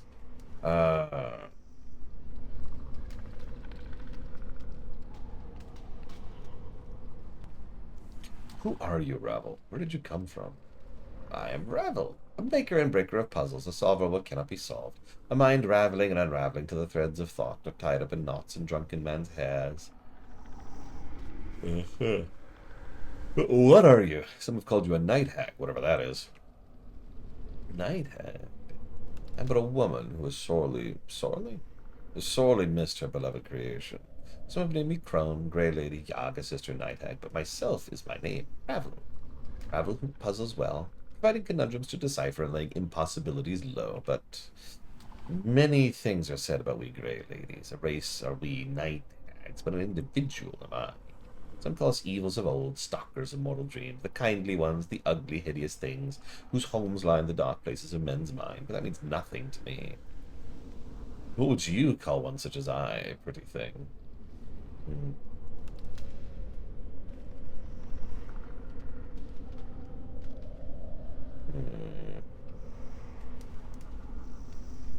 I would find you beautiful, Rebel. Not perhaps to the eye, but your mind seems sharp and vibrant.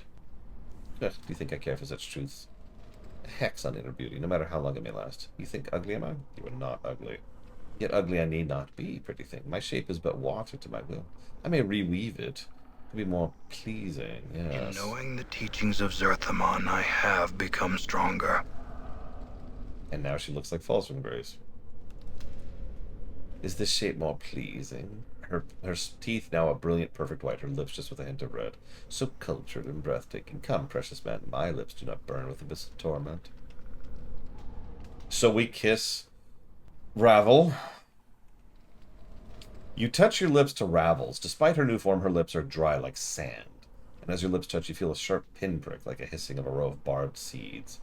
You draw back, licking the pinprick like You draw back, licking the blood from your lips. Ravel mirrors your gesture, making it even more horrifying in her new form. A drop of your blood remains at the edge of her mouth, and she smiles evilly. You bit me. And you bit me so long ago. 'Twas not a kiss then, but a bite to the heart. I do not be surprised, my precious man. There's no harm done, except mayhap to the one you travel with. You become aware of the fact that Grace and Anna's gaze are upon you. Outwardly, Grace seems composed, but you have a strange feeling something has changed between the two of you. Anna's eyes have narrowed to slits, and her tail is flicking dangerously back and forth. This... Oh my god. Resume your normal shape, bro.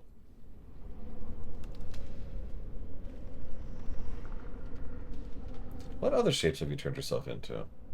Maybe some, Mabeth, none. I'm not a member of some such. I've seen Aveen maybe? Neither smarter nor martyr. So many that wait, you were Mabeth? That may have been one of my names, yes. Names are difficult to remember. Mabeth was kind to me and helped me, Ravel. That means you helped me. I thank you.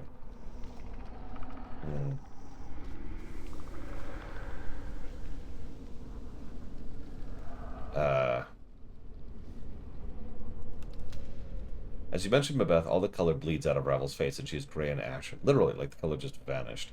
Who might you be? Does your path bring you back to old Mabeth's door? Yes, it does. I came to learn more about the art. Can you teach me more? I am but a midwife, child. Such power the art commands is much beyond me. I don't think so. I think you have more to teach me than you realize. Much more.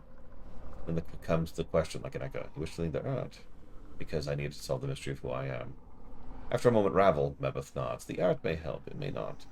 You must not rely on it to solve all your problems. If you don't, then listen. Updated my journal. She whispers something and you feel different, changed somehow. She told you something horrible. Something about how the planes work, but your mind shut out her words. You cannot recall them. Just thinking about them sets your heart pounding. Ravel told you something you're not sure anyone was meant to know. She's watching you, studying you. What other shapes have you been? So you were Evine in the mortuary. Remember her? She was the one with the claws who was working at the corpse. So, thank you again. I stand my ground. Ravel's left hand plucks the hair from your head, looks around her talons, and lightning-like, she jabbed another talon in her skin. Really more than a pinprick, but it looks like she's about to start stitching you up. Updated my journal. I feel stronger. As with Aveen, your sensation is purely painless, but the thread and stitching are going much deeper, almost inside you, without going beyond the surface of the skin. Plus 3 HP. What other shapes have you been? The seamstress in the buried village. Marta was balmy, but she was not unkind and not unhelpful. If you were her, then you meant me no harm. I thank you. Coming out of the building of Marta, false corpse, nasty corpse. I stand my ground. This is the woman who ripped out my intestines, by the way. At my request, admittedly. So, she does it again. Updated my journal.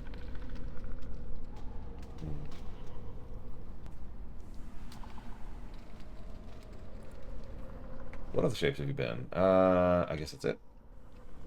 Let's see here. Why were you imprisoned, Ravel? I tried to help a lady, and a kindly she did not take to it. Lady of Pain? You tried to help her? My offering of help was unwelcome. I tried to set her free. Such as the cage. City of doors and locks, a prison for her. It must be, mustn't it be? Why else call it the city of sigil the cage? Who is caged? The lady. A prison so small for one so great.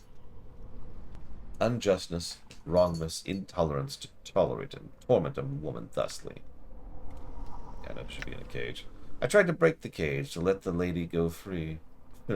Shoo, shoo, O pained woman, let Sigil's ring be broken so you might fly far from the filthy streets. Let the stupid Davis that dare not speak in words for fear their thoughts be overheard. Go on. Before I could finish, I found myself here. My memory is none the better for the trip, which has slipped away, much forgotten, yes. Was. The dwindling of memory has become a comfort of these old bones. Much have I forgotten. I'm fortunate I still remember you. Yeah, let's just break the portal hub of the entire multiverse. I'm sure there's no side effects of that at all.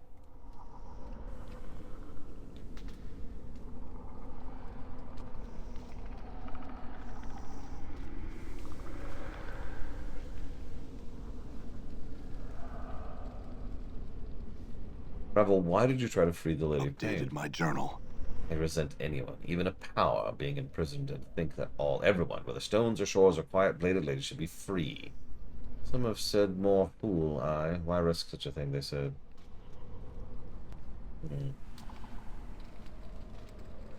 Is that what we were trying to do when I met you? Trying to set me free? Quite possibly. Possibly quite. Life's chains and fear of death have been gripped too tightly on the man I saw. Knew then. No liking for chains and cages does Ravel have. So I was caged somehow, or chained. Something like your memory is stirring. Yes. She blinks for a moment, and her black-veined eyes become duller as if struck with a heavy weapon. Her talon tightens around the gray hair, wrapped around it. Mayhap you were trapped, but it's no normal cage that Updated held my you. journal. She looks confused, her face twists as if fighting an unpleasant thought. I have forgotten. Maybe a promise? No, no. Her finger tightens around the gray hair. She surprised there's a snap, like a twig breaking, and Ravel tears the hair from your head. A trickle of black blood worms from beneath her skull cap, and she hisses in anger. Ravel, are you all right? No more will I say. I do not know, and no knowing shall I share. She stares down at the gray hair wrapped around her talon. She hisses. Take this and leave the past where it lies, half-man. Okay. Let's do like a loop here really quick. Blah, blah, blah, blah, blah, blah, blah, blah. We'll have to try to feel Lady Pain. I agree. I think you did the right thing. I'm glad we share a mind and like-minded view on the matter. Yet, I cannot let matters well enough alone. It seems to mine eyes that many of the lives and dreams that are left to pieces on the ground.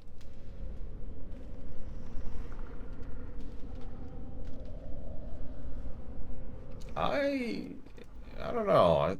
Are you at fault, Revel? At least you tried, where others would have only lacked the courage. I see no fault in your intentions. I see only strength. She stares at you and sounds from her, and then cackles herself. Such honeyed words. How I've missed you, you precious half-man. You sing so sweetly, stone would give up its blood for you.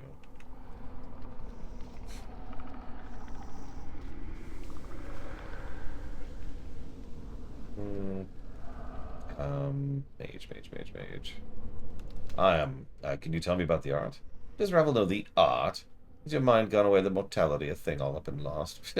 I have forgotten more of the art than you shall ever know. Can you teach me some of the art, then? Revel narrows her black-eyed veins, studying. Mayhaps I could be persuaded by one such as you. Though any other would not have a chance, nor the boon I offer. Are you a rudimentary student of the arts? Or am I facing a tried and true, tired master?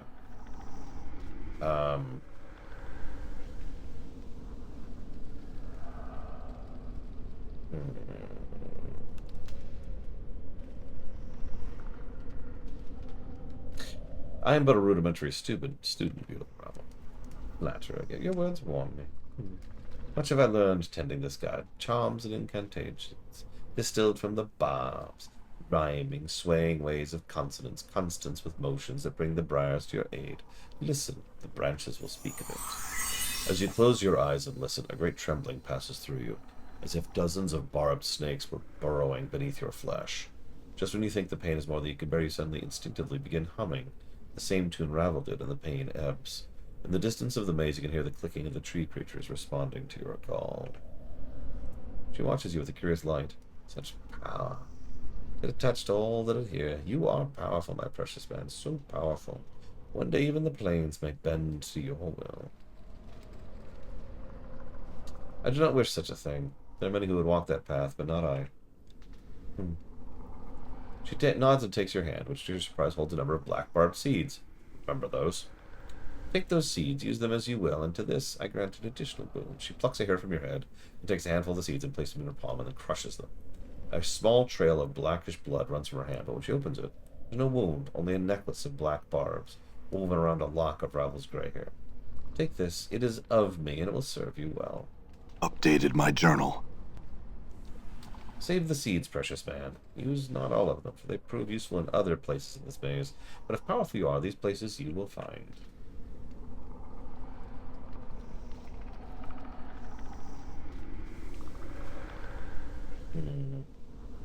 Thank you for the information, Ravel. I must leave now. Hold. The most important question you have yet to ask, my precious man. Has it occurred to you yet? Yes, I need to know how to leave this place. Do you know the answer to this question? I know the branchlings of this place, the twistings and bendings of the burrowings. Though there are no leaves here, one may take their leave when they wish it. You do know how to leave. Wrap your hands around the branches, make them encircle your chest like a cage. Step from the edge of the maze to the darkness and run into another cage. Your body shall go. A simple leaving, but there is no return when the final step is taken. So take heed and take what you need before you take the final step. Which of the edges of the maze do I leave by? Which, a question posed to the witch. Which? One of the edges knows, not I. The remembering of which has failed me, and the edges of the maze have had little to say on the matter. Hang on. You've known how to leave all this time. Then why didn't you? Why stay when you can leave is your question to me. I turn the question upon its head and send it scurrying back to you. The answer lies not in the staying or the leaving, but in the causes and reasons, my precious half-man. Don't you want to leave? It is a want, a once want, but not a now want, and more not, a not nodded want. What do I need that lies beyond my brambled walls? It is a cruel, jagged world beyond the edges of the maze, and Ravel has pulled enough shards from her skin. You've done me a great service, beautiful Ravel. Thank you for hearing my request and sharing your knowledge with me. Ravel gives you a crooked smile. All tusks, and then gives a little soft cackle. Ah, it is I who thank you, my precious man. Long has it been since such sweet flattery is brought to this maze. I wish to grant you a boon. I would gladly accept it. Close your eyes and I shall tell you the nature of the multiverse.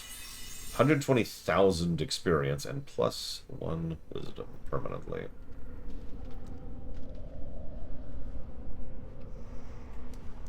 You close your eyes, and as you do, you feel sharp stabbing pain in your right eye. Your eye, one of your eyes, opens, and you see Ravel before you, blood-red eyes gleaming with delight, one of her talons extended, dipped in blood. A boon I have granted, Songbird. A twist of perception, a tap into the branches of the mind. I have granted you a piece of me.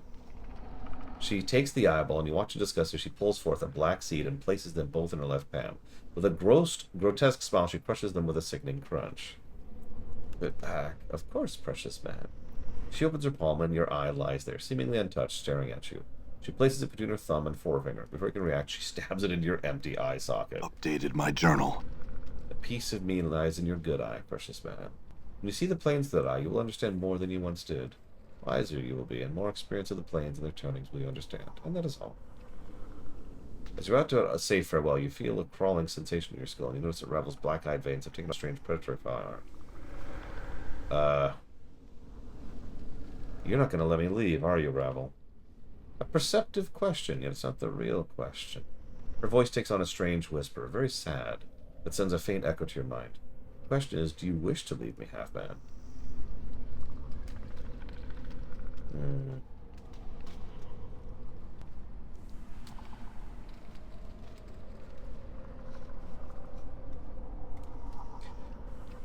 Fair Ravel, you have helped me when I came to you long ago, and you have done so again. I shall not forget what you have done, but now I must leave. I have to know more about myself. There's a terrible shimmering in the ground around Ravel, and the sound of snapping twigs and cracking tree limbs, and the horrid sounds of the trees bending and splintering. Her lips peel back, and her voice becomes shrill like a howling wind. What do you know of knowing, half-man? Know this. Know you will stay here until the end of days in my brambled garden, never to leave, and you shall love me as you were meant to, as you promised. I'm afraid I would be poor company, Rav. I cannot stay in any event. I'm afraid you must allow me passage. I shall not let you leave. I have the power to keep you here. I shall use it. My black barbed maze shall not allow you to travel beyond it while I live, my precious, precious man.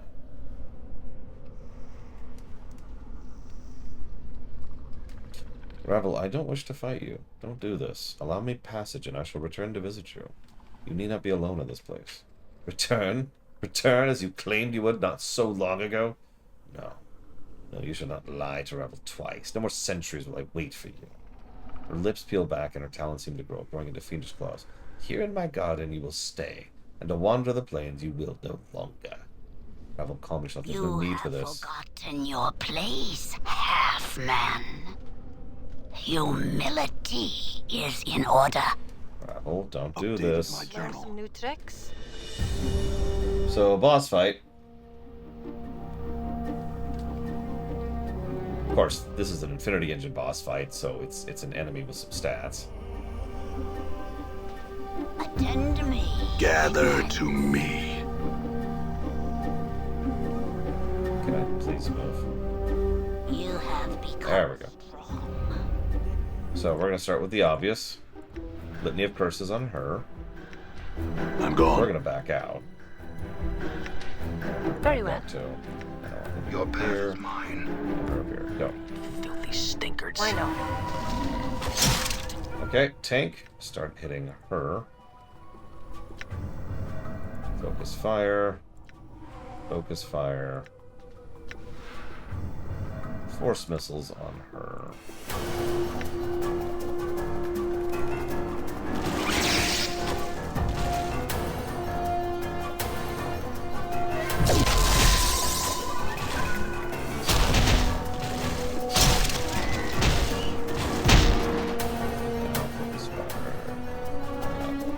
Endure. In enduring, your path is mine. Whoops, wrong character.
Sure, why not?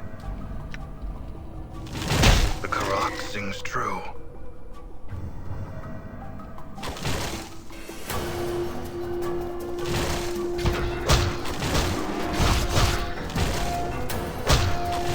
The Karak sings true. Down she goes. And here come the shadows.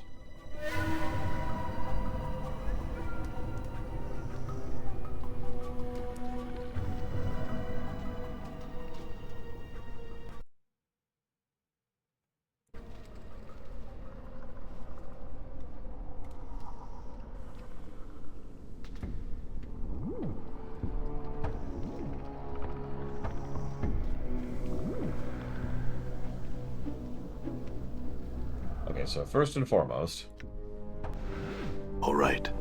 let's leave it up. See what we get. Ravel's fingernail. Gross. Oh, we haven't identified it yet. There we go. It's a +2. Which is the same as what I already have. We're going to learn Black Sphere, of course. Black Barbed Seed invokes Black Barbed Curse. Back to that in a second. Invokes Black Barbed Shield. Fiendish Eye. We're going to have to cast it and rub. Identify spells right now. These can go here. Ravel's Hair. We'll deal with that in a second. Intestinal Phylactery invokes Heal. Plus HP, plus AC. Ravel, or Marta, or whoever that insane hag was, mentioned these intestines would serve as a powerful charm. That's when, like when you wrap them around your wrist, they give you stuff. That's pretty gross.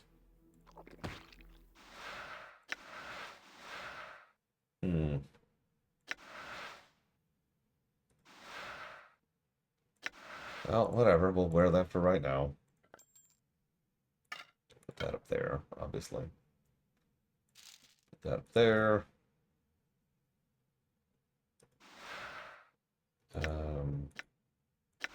Odd. I don't know how to split. How do you split items in this game? I've never had to do that before.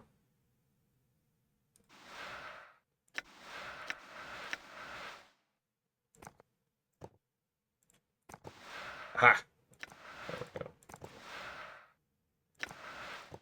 Give one of these to Morte. Give one of them to Falls. The other one's here.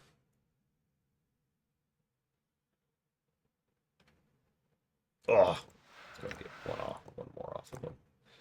I guess we'll give that to Decon, I guess. That feels weird. Let's just put it over there. Okay, so not on the verge of death. I mean, we are on the verge of death.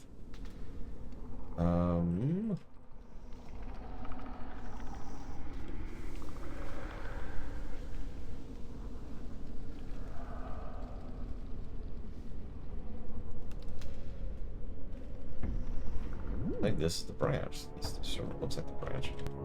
I'll level in a second.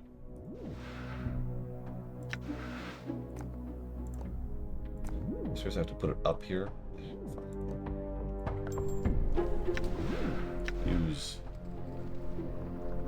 Use? Please? The shadows are coming. You gotta run. Why is it not working? Oh god, why is it not working? There we go. Let's get out of here. Okay, the arch is made of a gnarled tree limb.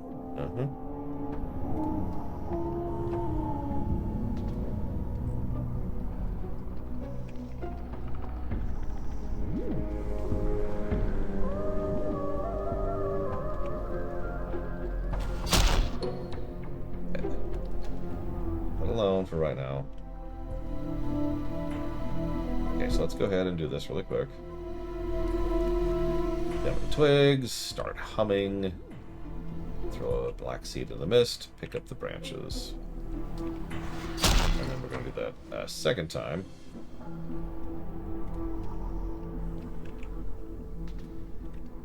Then we're going to do it a third time.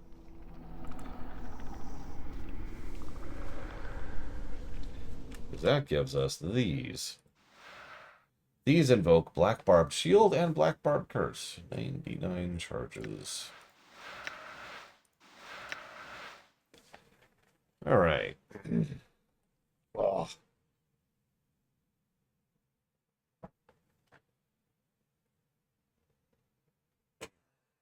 Okay. So, save. I suppose we should level. Yes. So our wisdom's where I want it to be. Let's work on int next. I'm sure, why not?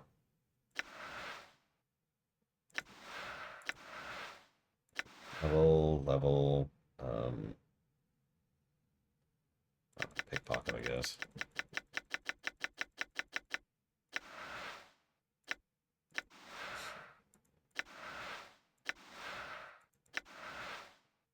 Check our mage book really quick. Nope.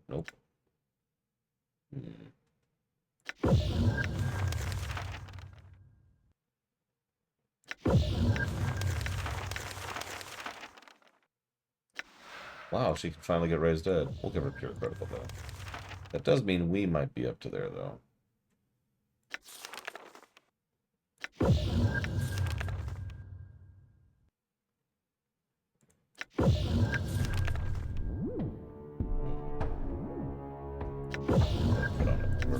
Just in case. And hey, check it out. So we'll grab 1 cloud kill and 2 fire and ices. Okay, let's get out of here. There we go.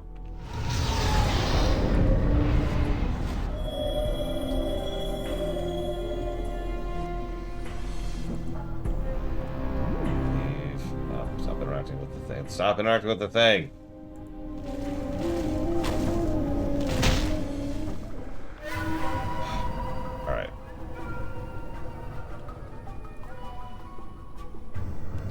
Die.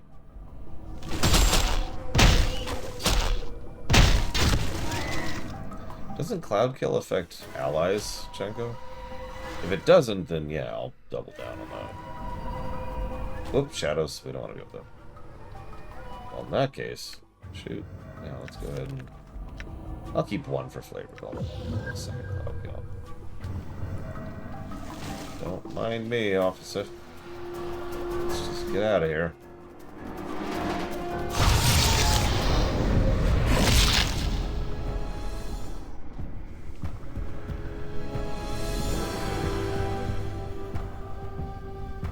There he is. First time we've seen him. Off with you. Dead I am. Then Death's kingdom has sealed its gates to us both. Arise, crone. Shh. Away with ya. I'm dead, and no traffic with the living may I have. I care little for how you die, but I warn you for the last time.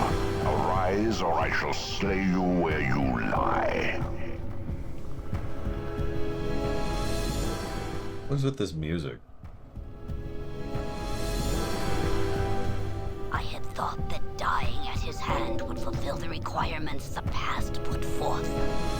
You cannot have thought that one would have a chance.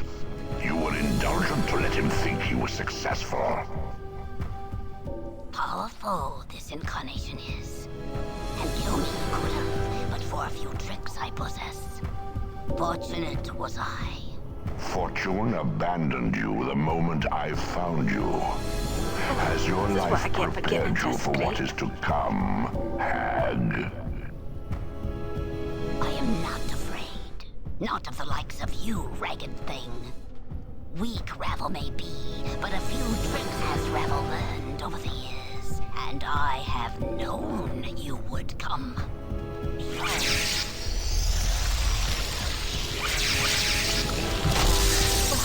This is what I get for getting testiculated.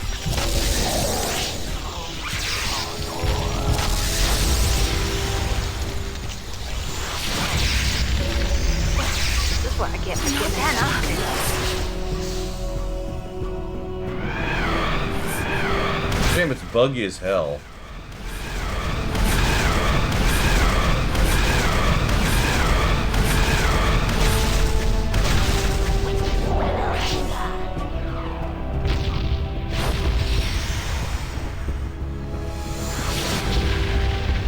You've heard how it's actually trying to play two songs at once, right? And some of our party members are talking in the background because technically they're just sitting there while we watch this.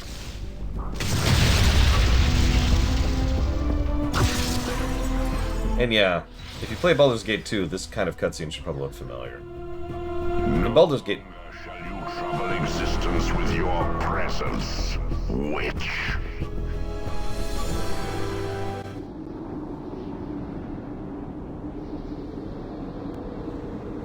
So welcome to Outlands. No, not that one.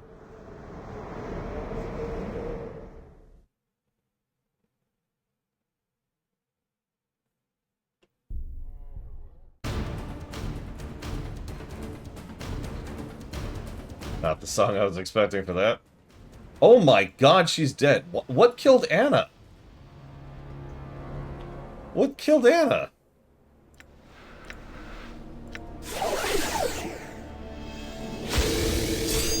Yeah, I guess they were just beating on her while we were watching the cutscene.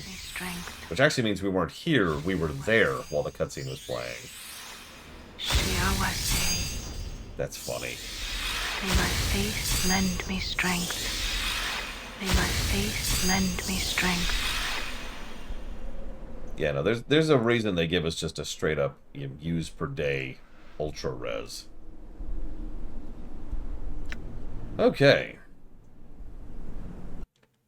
And yes, for those of you who didn't know, the legendary Tony J. Nothing to add to that. No notes. Oh, jeez. Okay, so...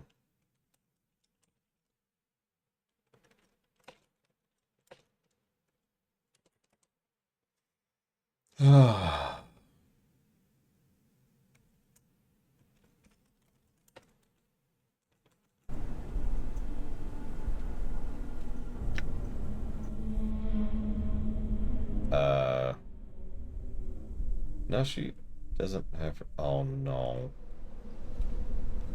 Yeah, all her gear appears to be back in the maze. Why not? She kept her weapon and her armor. You say it's on the ground, but I can clearly show that it's not. See? There's nothing here.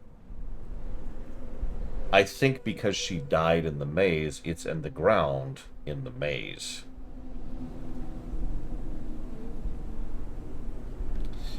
So I think you're right, Django. It's just, it's not very helpful at the moment.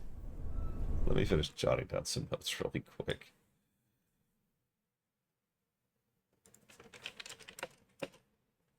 Jank.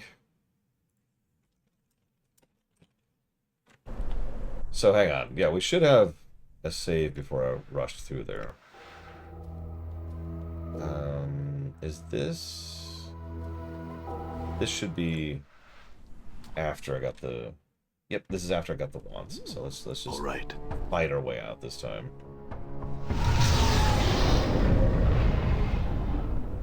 Yep, leave it alone. Go. Leave it alone. Go. Leave it alone. Go. Come on, game. I know you're getting jankier because we're further into the game and the QA testing is starting to stop existing. Okay, so let's kill. That is a lot of shadows. Hold up, hold up. Why am I only selecting you?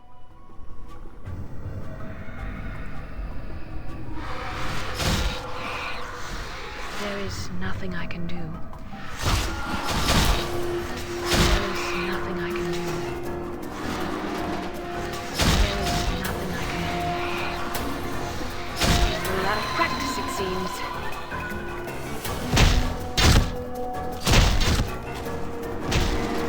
I'm gone. Okay, let me go over here.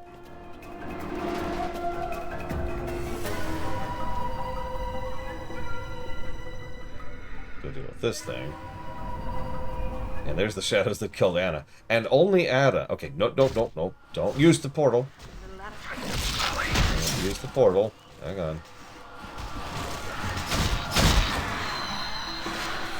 I like how you can't even attempt stealth unless you're a rogue, by the way. Die. No untrained skill usage here. Playtime is over. Okay, now we're gonna chill for a second. Nothing here? Okay. Okay, what? Oh, shoot. No. Hang on. There we go.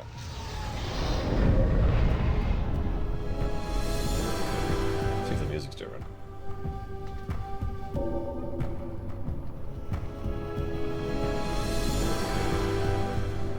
Off with you. Dead I am. Then Death's kingdom has sealed its gates to us both. Arise, crone. Away with you.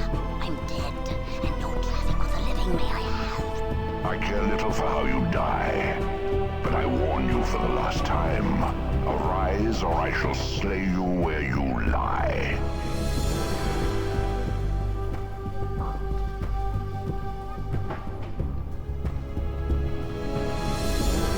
I had thought that dying at his hand would fulfill the requirements the past put forth. You cannot have thought that one would have a chance. You were indulgent to let him think he was successful. How old this incarnation is. And kill me he could have, but for a few tricks I possess. Fortunate was I. Fortune abandoned you the moment I found you. Has your life prepared you for what is to come, hag? I am not afraid. Not of the likes of you, ragged thing. Weak Ravel may be, but a few tricks has Ravel learned over the years, and I have known you would come.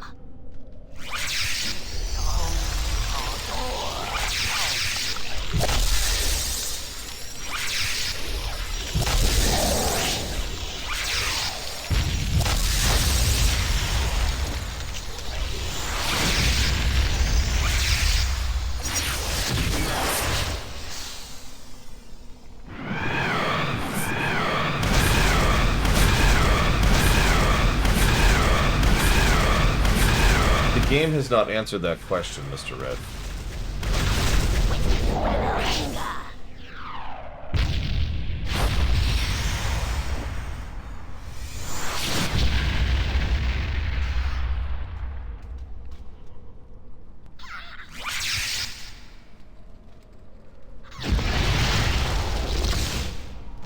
Luke has answered that question, but the game hasn't.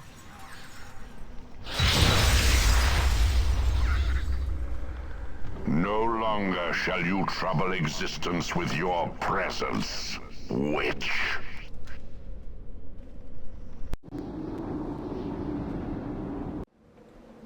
Okay, so.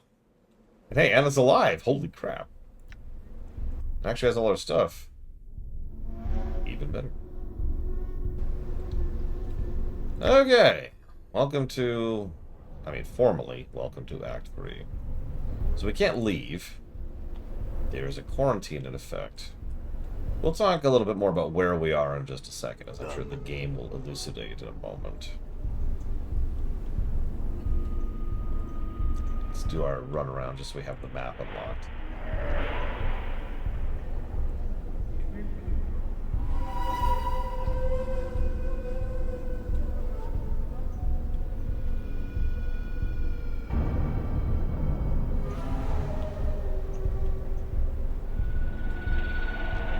Ironically, one of the most colorful spots in the entire game is a place called Outlands. Yep, we're at the heart of a superpower, an interstellar superpower, which won an interstellar war against the hyper-advanced cityscape. God, Starfield was so bad.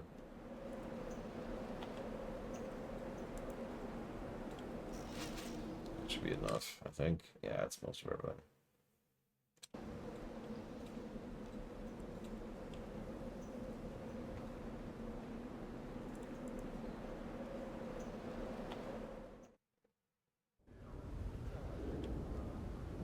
I love how their emotes are just sip, sip, sip, sip, sip, sip, sip. Oh, shoot. 1 second. I meant to tell someone something earlier, and I didn't have time. Give me just 1 sec.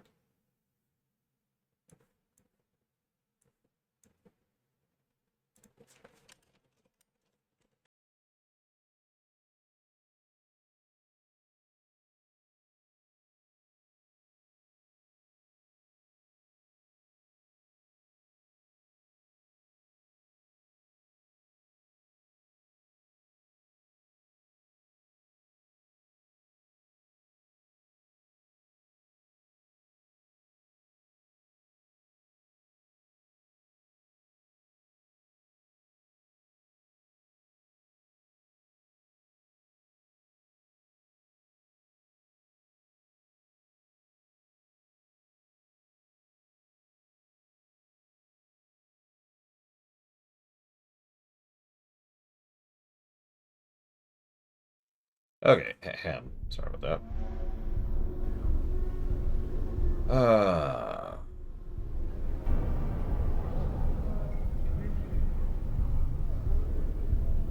I'm gone. Tainted Barse. What is that? You see a haggard grim man. His coarse face is lined and weathered.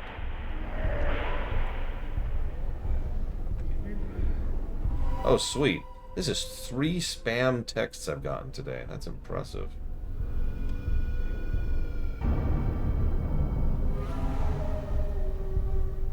Welcome to Trader's Gate. I'm Tainted Bars, the innkeep. What's wrong? What's wrong is my daughter got herself kidnapped by slavers, and I'm going to fall behind on bills, and I'm going to lose the place to one of those rich bikers, the first circle. Your fellow asking about the Deva, aren't you? Tell you what, you help me out, I'll help you out. What do you know about the Deva? You're looking for him, ain't you? I can tell you he's hidden far beneath the prison. I can tell you to get there, too. Apart from being arrested or trying to bribe your way in, which wouldn't work anyways. What do I have to do for this? Go over there, talk to Marquez. He's the ex-Harmonium fellow. He knows about these slavers. He holds the first part of the key that'll put you on the path of the Deva. Beator.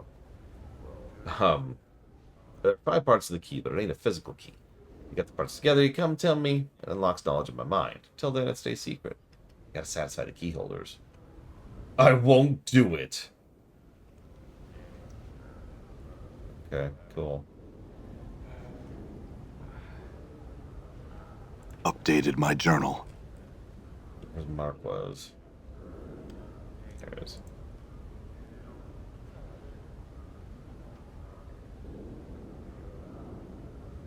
You see a burly blonde man wearing the armor of a harmonium. If it wasn't super Copperon, I'd play the Mos Eisley Cantina song here. Like, it's clearly what they're going for, right?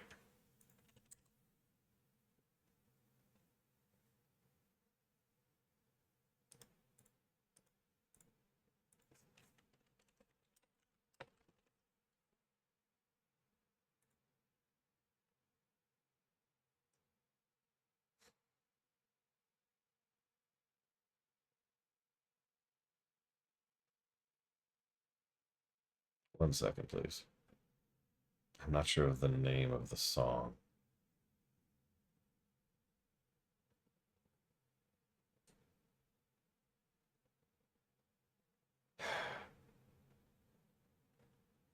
I get why people like to have nice, fanciful names for songs when they make music, but, like, could you just do something descriptive? Please? I can tell what the hell the song's name is. There we go. Ahem. Here's the deal. Slavers have kidnapped Bars's daughter. It's your job to get her back. I'll tell you where to find them. You kill them and report back to me, and I'll help you find the David. I'll even teach you weapons. Agreed? Why is everyone just kind of going along with this? It's kind of weird, actually. Okay. Hey, Sepulno. Last I heard, the slavers were to the end of Cursed. I've got the nod from the city guard. Find them, make sure Bars's daughter's alright, and kill them. You're gonna come back here, and I'll tell you the first part of the key. Updated my journal. I'm not addicted to Bazak. You're addicted to Bazak. You're the one who brought it up.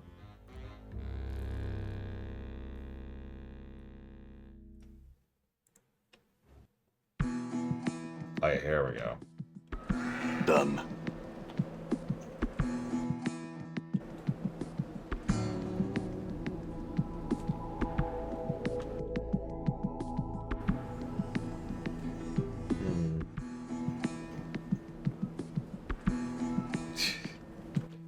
Oh, that's a good point. I wish I could tot away music on here. Hang on.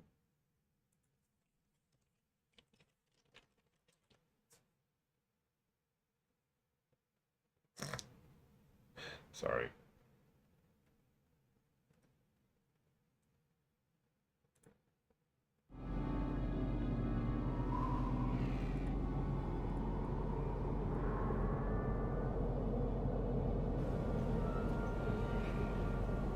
Alright, what? There's no limbs here? Let's go talk to one. Let me. There we go. Eek.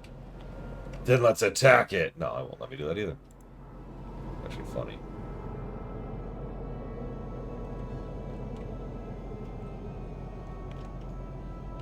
I can't, Evo. I already bought one, and then I turned him to stone. And then I gave him away to somebody.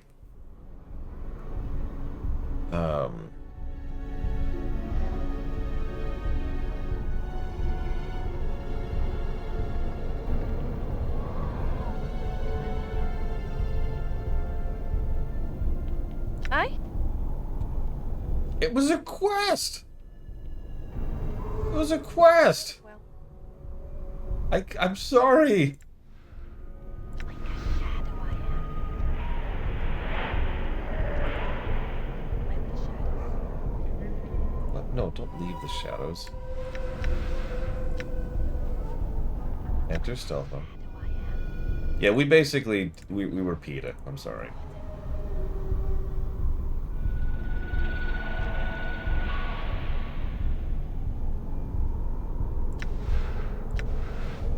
Hey, I spotted a trap. Like a shadow I am. Let the shadows. Disarmed it. Just take that and that. All right.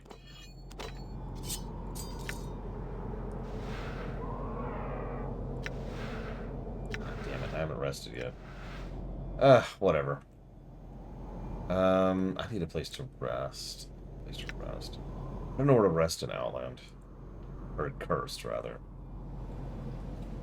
Now, don't you trust anyone here, you got me? Yeah, but I need a place to sleep.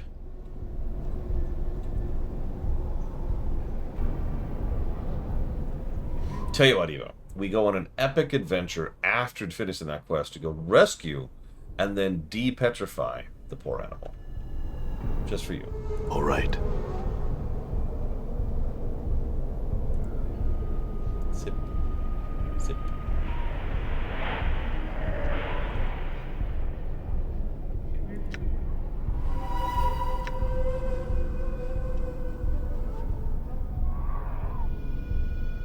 The room is cramped, slightly damp, and has the odd smell to it. Its walls are thin, allowing the noise of the next room's occupants to wake you with odd hours for their incessant bickering, with a chilly draft coming from the ceiling. Or, we can choose a comfortable, cozy, and narrow bed.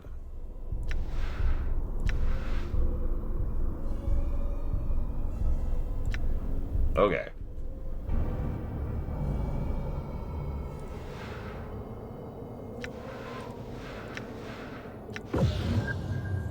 You know, at this point it occurs to me, maybe I should just start getting more identify spells. In fact, let's actually do that. Yeah, let's do that. Get rid of this, get rid of this, get rid of this, get rid of this. Just get some identifies. Yeah, I need a rest again, please. Thanks.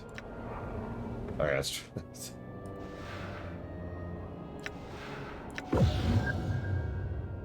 +2 charisma, +5 resistance to lots of things, -1 wisdom. It's a current eyeball. Oh yeah, no, let's replace that. Plop that in there. There we go. Hey, Morte, could you hold onto this eyeball for me? Thanks, appreciate you.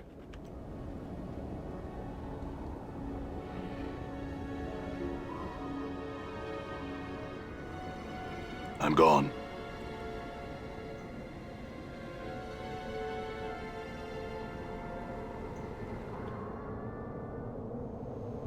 Alright, so I want to buy. There we go.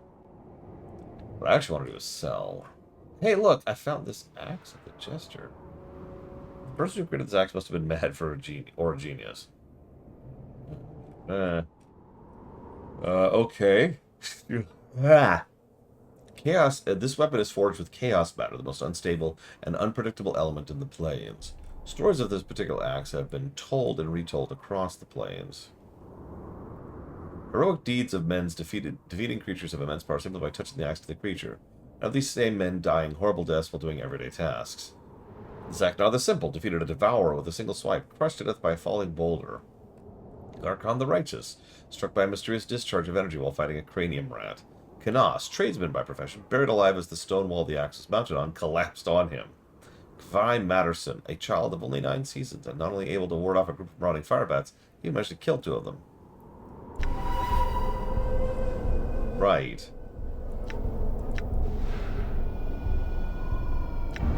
Let's go and sell that.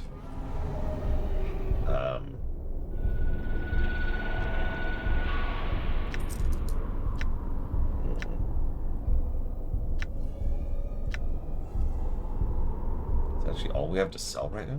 Oh wow, okay. Anything worth buying? Okay. Okay, just checking. I'm gone.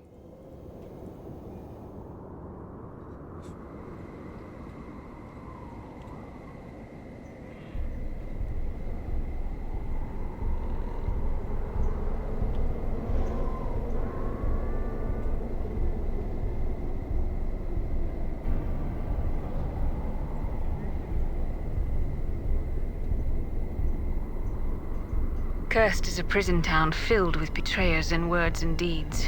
We must take care and watch each other. Right. I mean, you called the place cursed. I don't know what you were expecting exactly.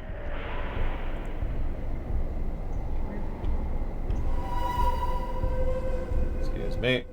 You go ahead and beat up that innocent civilian there. I'm just gonna take that. Thank you. Bye.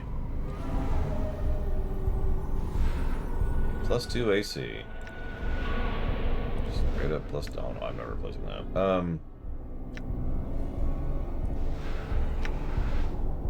Well, since you're kind of the squishy one.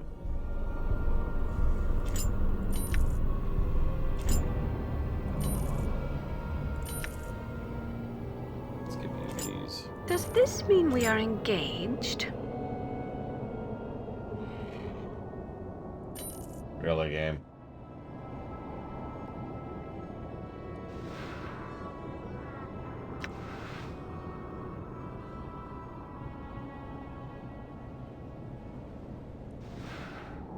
Yeah, it actually does say +1 to armor class and +2 to armor class. But yeah, what it actually means is -1 and -2. In fact, I can prove it. Look, her AC goes down when I equip it. And yes, Fall from Grace and Dayanara, our two best love interests, are both voiced by Jennifer Hale.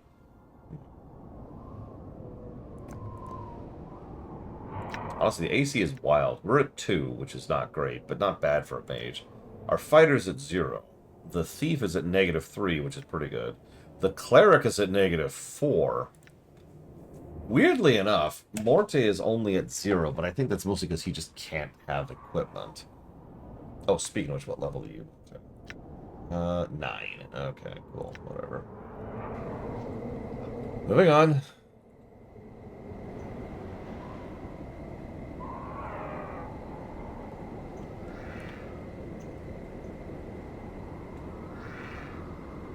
Morte currently has the chattering teeth. Yeah, Ingress's teeth, which have been upgraded twice, which is why I just checked his level.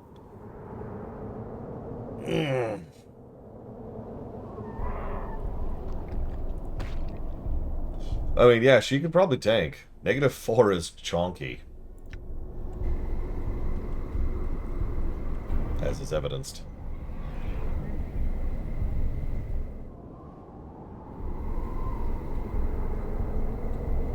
Okay, so... Done. Look, our charisma is through the roof, Evo. And chicks dig scars. Everyone knows that. Haven't you seen him on the cover of the game?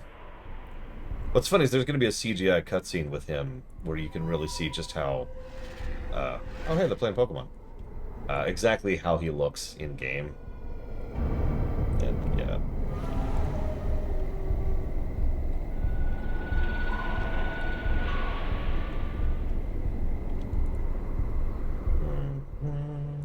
Just filling out the map, don't mind me. You know what? Tatooine music does not work. We need something else.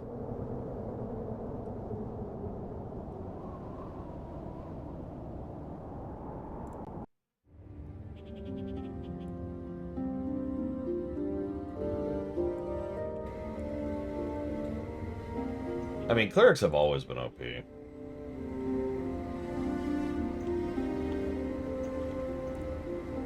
Literally always.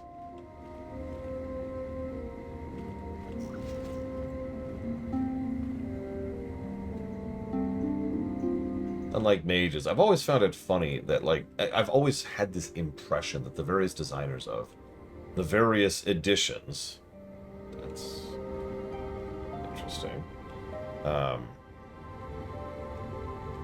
have seemingly been so terrified of just how powerful mages could be that they constantly feel the need to nerf them into oblivion to the point where it's kind of pathetic. Obviously, yes, a high-level mage can do plenty of fun things, but the amount of hoops you have to jump through to make that work are ridiculous. It's probably worth noting that on virtually every module I've ever read from 2nd edition onwards, more like 2.5 onwards, the most mages that are, like, legitimately interesting and well-designed boss encounters are so because they have tons of magic items that they made. Not because of the fact that they're a wizard or a sorcerer or whatever. And it's like, you can... I just... Okay, whatever. Anyways.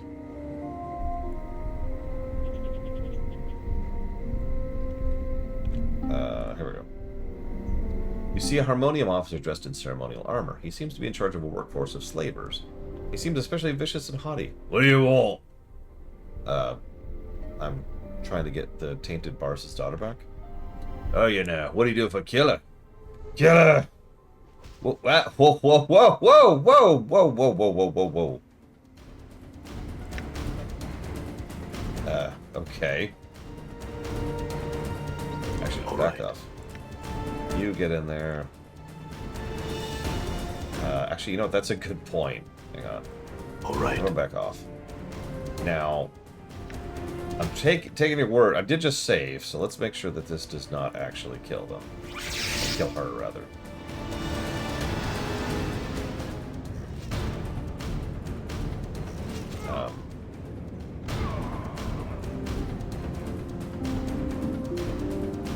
Well, that sure was a thing that happened. And yeah, she's completely untouched, and we're completely untouched. Jesus. Okay. I'm a little out of practice, it seems. May my face lend me strength.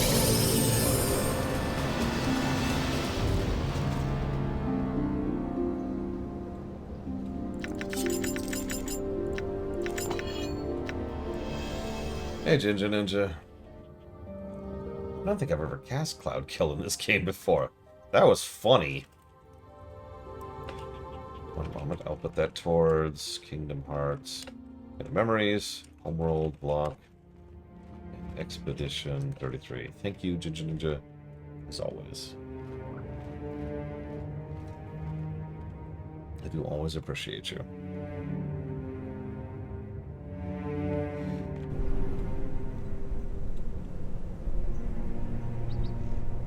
Yeah, what do you do as a wizard? You make money. No, really, think about the economy of most D&D settings. A wizard can make a +1 weapon relatively easily and then sell it for enough money to live for a year.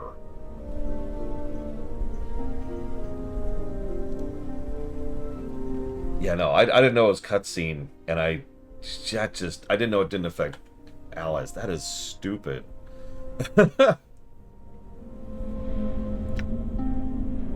Level 5. Whoops. Yep. Oh, this... Right. This was before I undid all this. I've just got the mechanics cannon over there. Everything else is set up now. I think we should get it. Oh yeah, that's another thing. One of the most... And I actually do believe the single most common house rule I've ever used in D&D is I don't count components unless it really matters for the scene. If you're bound and gagged, then yeah, you can't cast. But like, nobody really wants to sit there and keep the tables and spreadsheets and pencil in every single component that they have for which spells and what and where. I understand that some people like that. That is a huge amount of paperwork dead air. You know? I'm good. Anyways, so, hey, hi.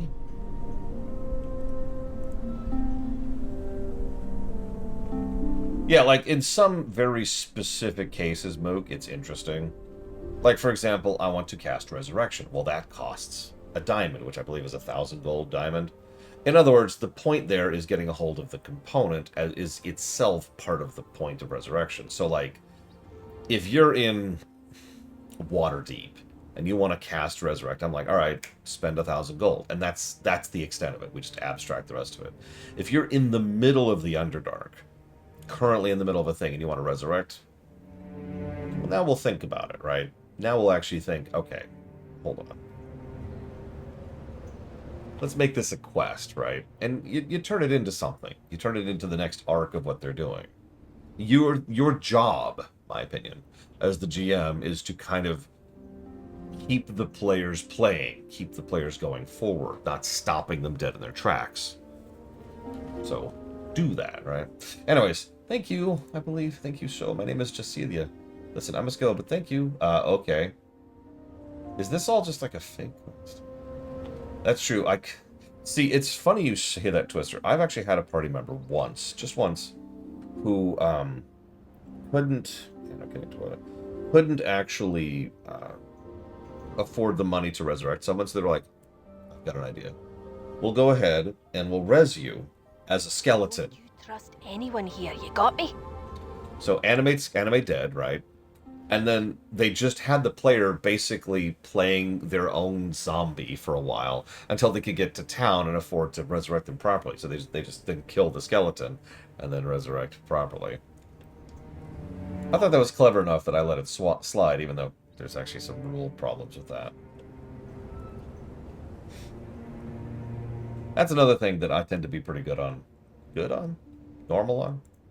Something I believe in as a GM.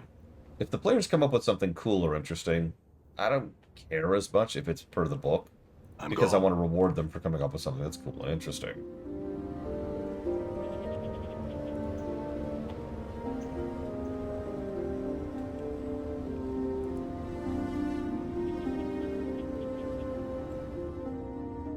I used to have a rule, like a standardized rule, where if you describe what you're doing in a sufficiently cool way that takes into account like the environment and the circumstances, I'll give pluses to your rolls just because you, the player, bothered to try having more, for lack of a better way to put it, gameplay. Sure, you could attack the enemy and roll to hit, or you could lunge at the wall to then bounce off of it so you get a little bit more height with it so you can then smash down with your hammer directly on their skull. Okay, here you go. +1, +2. Yeah, incentivized role-playing.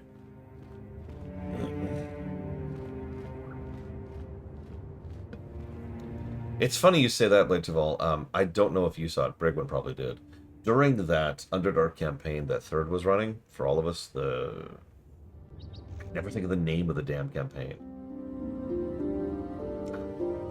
Shadows of the Abyss or something? I don't know, whatever. One of the things Guido did was he would cast cantrips on Out of the Abyss, thank you. So we had these, it smelled terrible where we were, right? So he got this, like this bandana cloth handkerchief thing and used a cantrip on it to make it smell nice. And then started selling those to people waiting in line. You know, hey, what's just whatever smell you want, as long as it's the smell I know. Cinnamon, we got cinnamon, we got honey. You want like dandelions? I got dandelions. You know.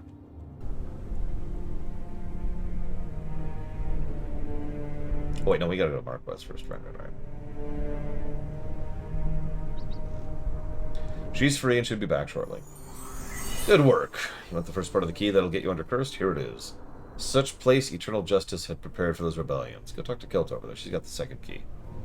Updated my journal. Tricks?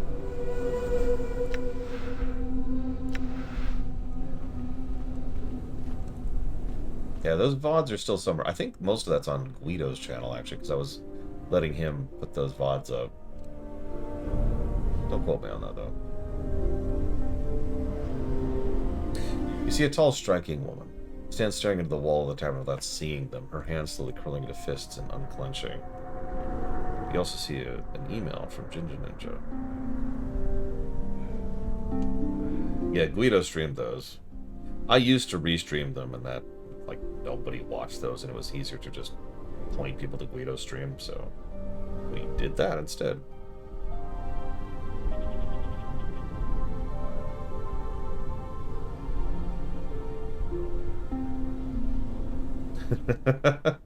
I do remember you mentioning that, Loner, and yeah, that is very clever. I like it. Like I said, I like cleverness. I always have.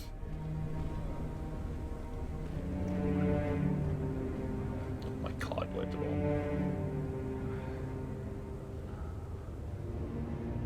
Now, there's a difference between cleverness and being, well, a dick, frankly.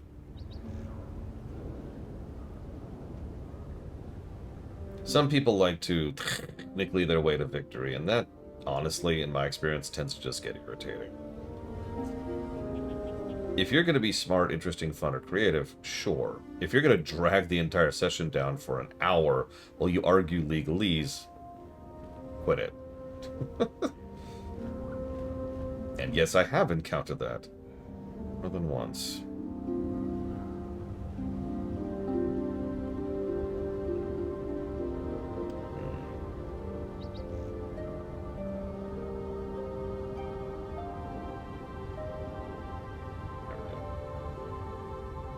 I mean, I would say nobody likes a rules lawyer, but honestly, if that's what you're there for, if everyone's in favor of that, that's fine, right? That's the reason Rule 1 is so nebulous in its phrasing. We're all here to have fun. Which means as long as the whole group is on board with that, sure, right? I've done groups where their primary focus is just to basically use it as a dating app. This is before phones existed. So a dating place. And, you know, play some games on the side. And that was fine. Everyone was there who was wanting to do that. Therefore, it was fine because everyone was on the same page, right? I've also been parts of campaigns where everyone was just there to try and min-max and try out builds, and there was no story. There was, like, literally no story. It was just, okay, here's the dungeon you're going through. I'll start mapping it out. Go. And then players would just start playing. And that's fine as long as that's what they all want. We're all here to have fun. Fair, played too well, and I'll acquiesce the point. Anyways, looking for something, Cutter? She says, not looking at you. Yeah, I need to talk to you about a key? About the key. You want to know what you have to do for it, don't you? It's easy enough, friend. Interested? Of course you are. I got to cut to me. You ready to listen? I guess it's the real question. Okay. Updated my journal. There are two men here named Crumple Punch and Kester. Crumple Punch is the smith, Kester's the distiller. They both owe me a lot of money. One of them owes the other as well, though neither of them is paying me. They're bargaining about an inheritance. Give me the legacies they're holding on to. I can bargain with them very effectively. Failing that, get them to solve their problems with each other or kill them. Then I'll give you the second part of the key. Okay. Okay, hang on. Am I having a stroke? Does Cursed suck? How many of you played this far into the game? I know at least 2 of you have. All right.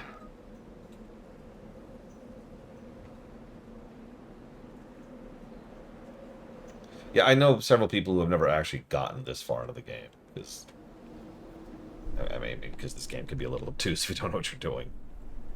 Like, okay, let's process this for a second. So we show up. We have left the maze of Ravel. We go here. We know what we're looking for. We're looking for a Deva. But the moment we show up, they're like, all right, I know where to find the Deva, but I'm going to give you a quest. And it's like, how do you know that? How are you aware of the fact that this is the thing I'm on? And he just tells us to go to the second quest giver, who gives us a quest to go do a terrible escort quest, which would have sucked if I didn't have Cloud Kill, because they can kill her, in which case you got to reload. Okay. And then we go back and it's like, all right, now I got to talk to the second person, and I'm like, what? Do you know me? Like, there's no narrative thread happening here, which is very strange. By the way, this is a good time as I need to mention that Cursed was actually outsourced. This was not made by the employees and developers at Black Isle at the time. And who is it showing? There's a side quest I'm not even doing. You see Roberta there? Well, she's pissed because her husband's sleeping around on her, so she wants to kill him. So she has you go talk to a lady, and then talk to her, and then talk to the lady and give her 500 gold, and then go have him killed. That's it. Copper, excuse me. Like, there's nothing there, right? I mentioned that because in this game, most of the quests from a gameplay axis are not engaging. Let's just be honest about that. But most of the quests have some meat on their bones. I'll use a specific example. In the ward section, there was a side quest where let me explain the gameplay of it. Talk to person, talk to person, talk to person. Done. That's the quest, literally. But from a narrative axis, it was interesting because the first person spoke in third person and was essentially narrating things that would then happen as she was saying them. That was cool. That was interesting, right? We even could react to that. She's like, there's this wonderful bit where we're like, I have some questions, and then she interrupts us by being like, no, I'm afraid, as he attempts his questions, one and all, sadly, she does not have any of the answers he seeks. And then she looks at us sadly, and we're like, but what? Huh? And it's a wonderful bit of flavor, right? That's the story axis. But the quest I just enunciated for you with this lady is a nothing burger. And in fact, frankly, so is the quest we just did. Why was that girl being attacked by slavers? Why were slavers after to begin with? Why did they try to kill her if they're trying to enslave her? Why did this turn into an escort quest out of absolutely nowhere? Why did they just have, like, even the gameplay construction of that quest was bad because it's an escort quest where there's an NPC who we don't want to die, surrounded by, like, I think it was 5 mobs, all of whom have decent armor. And nothing indicates it's going to turn into a fight. It's just, that is a strange outlier. And again, doesn't fit the overall format of the rest of the game. All right, so moving on.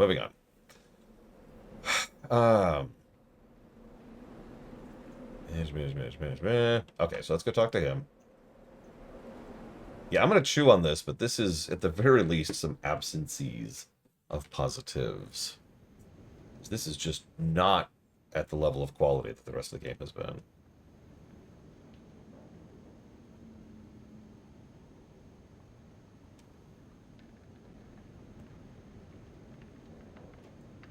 Do it, Mr. Red. Do it! For tonight our leader will be born. I'd like to help you with the trouble between you and your brother.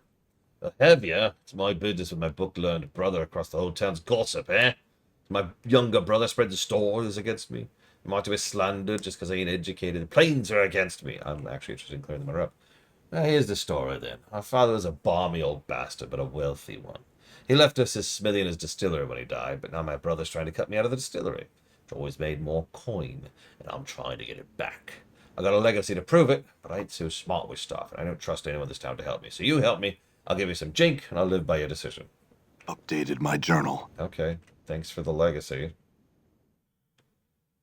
So, Right. once again, I'm sorry. What game was I thinking of? FF11. Okay, everyone who loves FF11, plug your ears for a second. Okay, so the initial city-state quests in FF11 suck. Like, really suck. So, I mention this because things happen, but there's no story there. Like, there's nothing there. I know that sounds strange, but you probably get what I mean, right? Like, okay, I had to go through a fairly decent amount of the Sandoria quest chain in order to, like, get moved. Yeah, no, exactly, Blade to All. And so I could tell you that a mysterious elf shows up, and he's looking for the queen. He's unaware that she's died. But then he goes to find the blade that's been sealed away. And then the other guy shows up and says, how dare you try to unseal the blade? And they're like, lo, we must unseal the blade. And then they successfully fail to unseal the blade. And then they go out on a scouting mission, and there's enemies more than they anticipated. Oh no, and their pride doesn't allow them to ask for help, so we have to help them. And then we do. And like, there's nothing here. There's no meat. There's nothing to talk about. All I could do is recite the events. I was actually taking notes going through that quest because I was doing this quest off camera for the eventual run, and it's like I have no notes. It's just okay. Moving on. Anyway, sorry. Intercrest.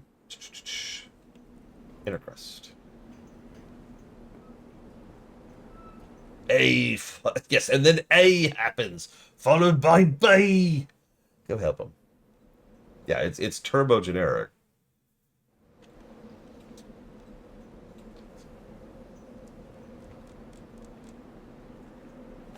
It's getting rats out of a cellar without doing anything with it. I'm gone. I think the way I would describe that. Because I've actually seen some surprisingly interesting rat quests in my days. Although it's probably telling that the Go Kill Rats quest was already a cliche in the late 90s. It's just how old that is. I will be right back. Please forgive me.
Yes, that is correct.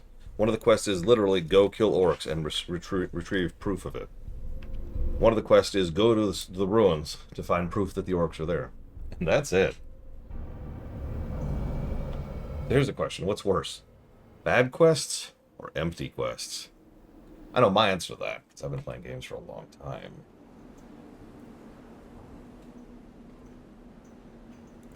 In! Ah! Go in!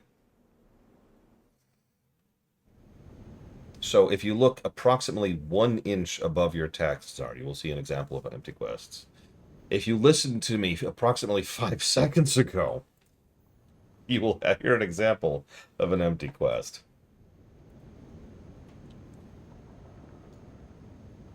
Welcome to Malacca Brothers Distillery.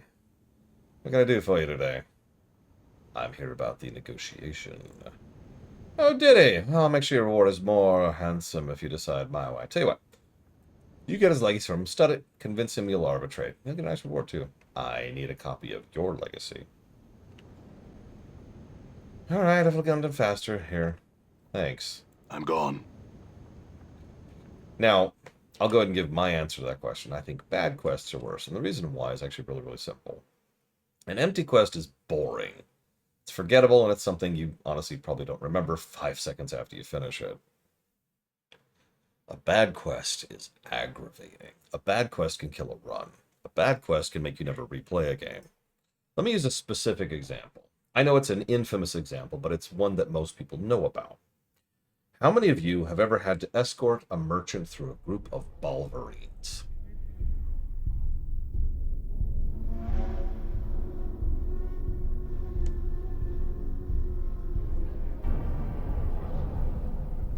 Balverines. If you don't recognize it, don't worry about it. But for those of you who do, that quest sucks. That quest is a bad quest. Ugh. Dump some of this stuff over here really quick while we're here. Need to go sell all this stuff at some point. I do. I remember having to escort the cow through the hinterlands in Dragon Age Inquisition. Another excellent example. I just noticed, by the way, when we're talking about bad quests, we just mentioned 3 escort quests in a row. I got another one for you. WoW Classic, or WoW Vanilla, if you prefer.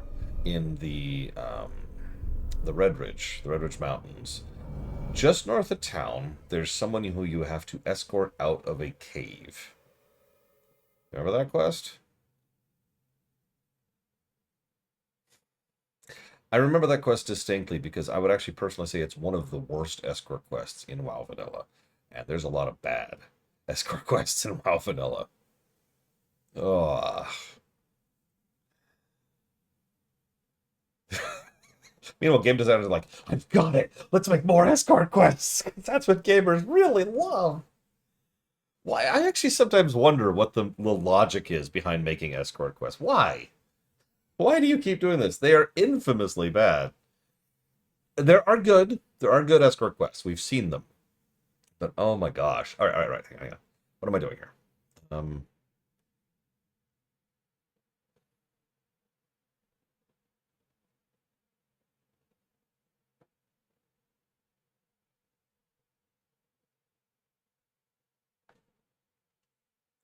Hang on. Do you sell anything? What is that? Oh, that's the legacy. Whoops.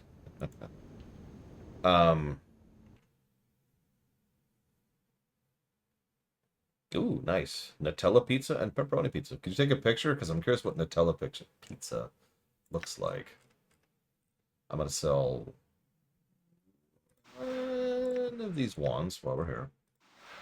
Hold on to the eye for now.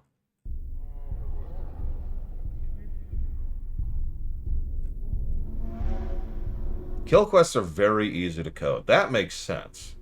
I understand why kill quests are so prolific. It is the bog standard easiest thing to program in the universe. Everyone in chat right now could design a kill quest. No offense. I just realized that sounds like an insult.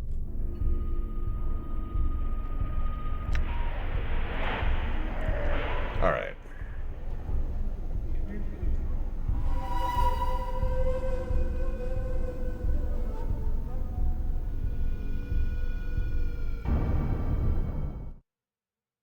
Yeah. Kill 10 of this enemy. Done. And honestly, you don't even have to go past that. Sometimes you might add kill enemy in location. Sometimes you might have to say kill enemy under this circumstance or kill enemy of this level.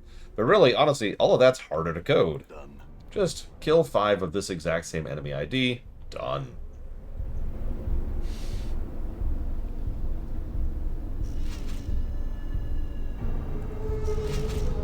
And yeah, I actually agree with Lux.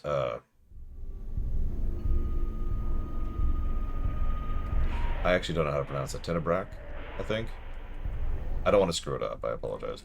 A good escort quest is possible. We've seen this. But a good escort quest takes work. These while we're here.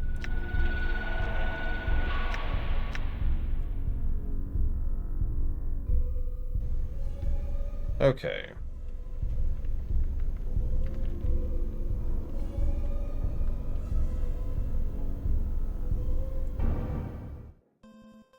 No, no Vigilant. Why? Vigilant just made an escort quest. Okay, hang on. Let's go look at it. Let's see here.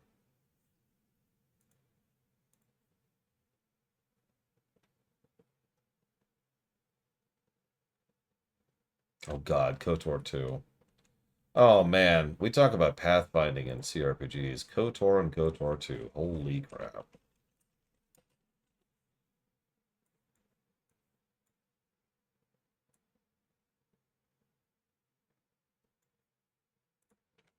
And we'll put that towards 43. Fallout London and Old World Blues. Appreciate you, Vigilant, as always. Oh, God, yeah, Privateer 2. I've only played that game once when it was new. There's a reason for that. Freelancer I got a little more into, but Freelancer also had a campaign. And honestly, that was the main point of that game, not the side stuff.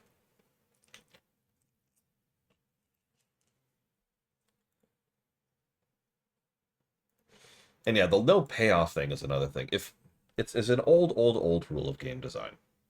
If you're gonna make your player go through some bullcrap, reward them for it, right? Don't be a dick. Don't be a troll. Give them something worth a damn, so that they will, at the very least, feel rewarded for doing so. So that when they tell someone else, or when they write a walkthrough, or when someone somewhere is designing a guide for your game, they'll say, this quest sucks, but in response, in reward for this, you get, you know, these super amazing engines, or this amazing sword, or this ultra spell, or something, right? Speaking of... One second, please.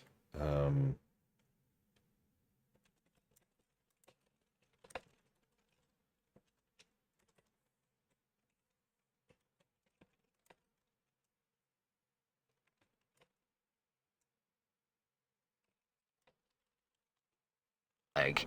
Well, I mean, you shake a leg. Yeah, uh-huh.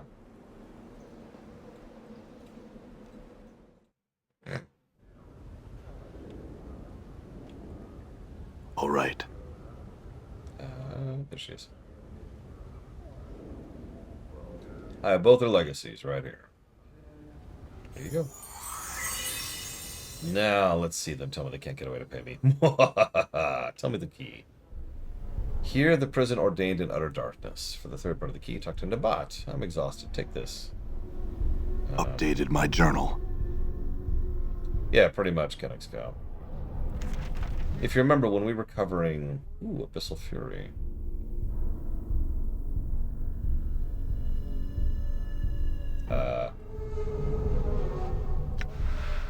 Nice. While we're covering GTA 5, there's a whole quest chain, which is bad, to put it as absolutely bluntly as possible. Your reward for going through all of it is either money, which is actually kind of worthless at that point in the game, or a tractor, which is a troll. I actually gave the game a negative for that, because I mentioned how the game could have done so many different ways. We came up with like 5 different ways they could have made that tractor worth a damn, right? Make it customizable, for example. You take it into the shop and you kit it out, and all of a sudden your terrible, terrible tractor is like an awesome tank machine. You could cheese it for both, although that's an exploit. Maybe make it just have like some awesome feature to it, like it's actually invincible. Or maybe make it so that like you can do another quest to upgrade the thing. It's something to make it worthwhile. No, it's just a tractor. Screw you. Anyways, talk to the bot.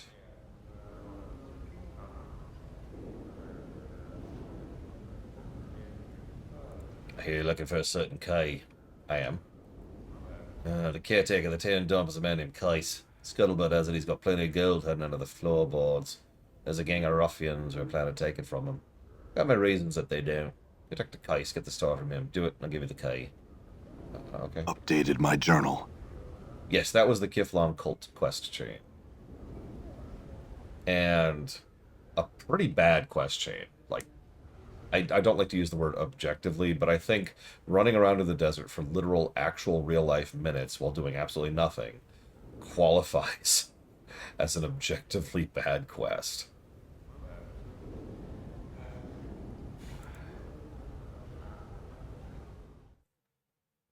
It was occasionally funny on the narrative axis. I'm gone. It was always frustrating.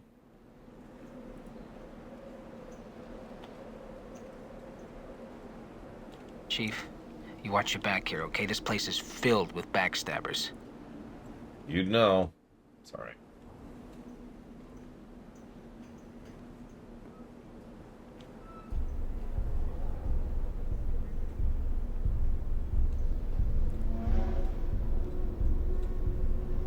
You see a scruffy old man who reeks of garbage. Come to see Kais, heard stories of wisdom and righteousness, examples to set and live by. Yeah. I heard you have trouble with a group of thugs. Uenat is the man, a leader of lice, collector of sins. He tells me I have coin that I should give it to him, but my wealth lies solely in my heart and my faith. I have told him this. I fear he does not believe. Go convince him of this, please. He stands an inner cursed. The forgiving incarnation. That's an interesting statement. Especially since half the things we seem to do are asking forgiveness for things that we, in every way that matters, did not actually do. But yeah, I like it. You could also say we are the incarnation of... Cursed is a prison town filled with betrayers in words and deeds. We must take care and watch each other. There he is. You see a burly thug. What do you want, bike? Yeah, I've come to talk to you about Kais, the dump caretaker. Oh, it's a poor little man had me coming for his money. You go back, tell him he's giving up, he's a dead man. Well, actually, I was going to... okay. Alright, whatever.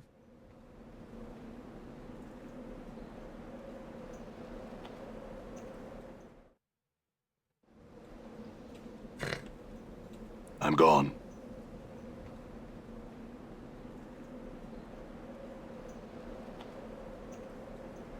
Hey. Good morning, Walker. You cannot initiate dialogue. A cutscene has happened.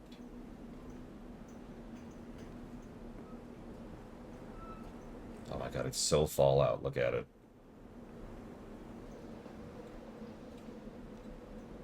Old man. Sending others to do your work. Dirty play, old man. You'll pay for that. So this is our second escort quest, basically in a row. Paying attention.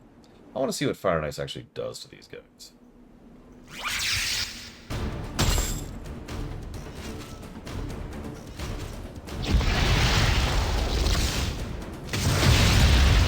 Oh. Oh. Okay.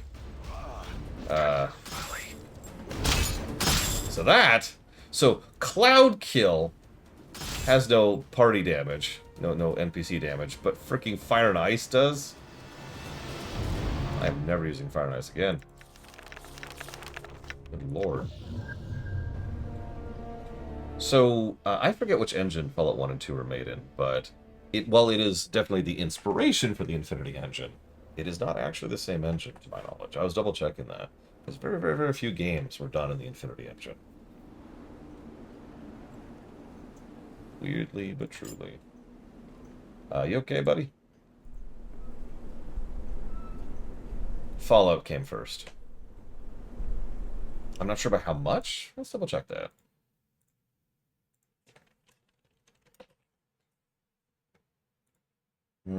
So Fallout 1 came out in October of 97. Baldur's Gate 1 came out in December of 98. So about a year before. A year and 2 months. That also means they're being developed at about the same time, which tracks. This game was being developed while they were working on Fallout 2, for example. You saved my life. He seems vaguely stupefied. I owe you much. Should you ever require healing, come see me. Sure. Could you heal me? Oh, you're gonna charge me for it. Gotcha. Okay. Bye. What do I look like? Money? Whatever. So now we can learn thief training. We've unlocked a fighter trainer, a mage trainer, and a thief trainer. We don't need any of them, but woo. I think so, yeah, Maze. So. I hear you're done. That means you get the third part of the key. Let's see. Their portion set. Not much of this, I'm afraid, but it'll have to do. Thanks for your help. The next portion is Dallin. He's the one with the young female friend over there. Updated my journal. Updated my journal. Done. I mean, Interplay had their fingers in a lot of this. Oh, there's the lady we rescued. Who's apparently wearing nothing.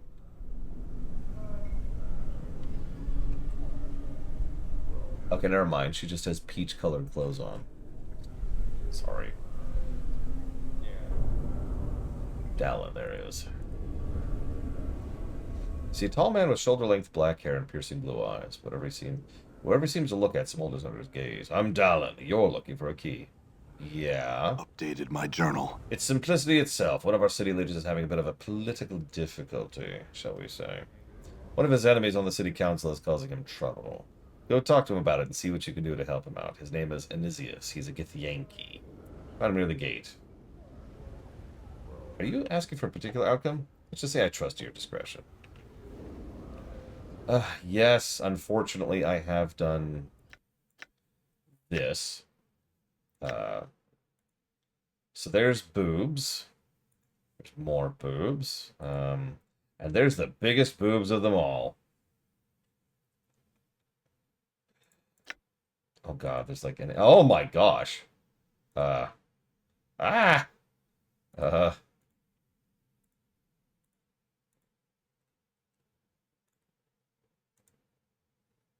my god.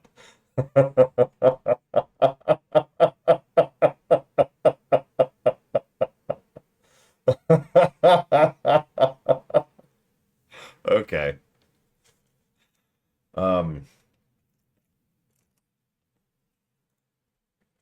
Oh my gosh. So there's the female. And there's the male. Same area. These are both cursed NPCs. Those are literally the size of her head, yes. There's Dayanara, Davis, Doll. Aw. Much more reasonable. Evil. There's the evil wizard construct. There's Fel. The ghoul. She also has giant melons, but, you know, a little more hidden. Oops, I missed one. Giant skeleton. Githzerai. Godsman. Godsman guard. Greater shadow. Ooh. Green Abishai. How is it that the harlot has more clothes on than the cursed female does?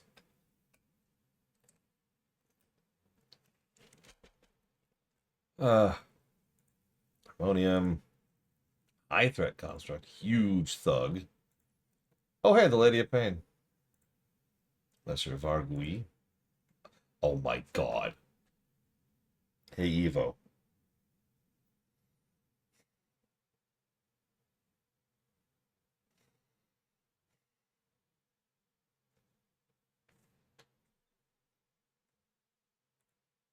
Lothar. Low threat construct.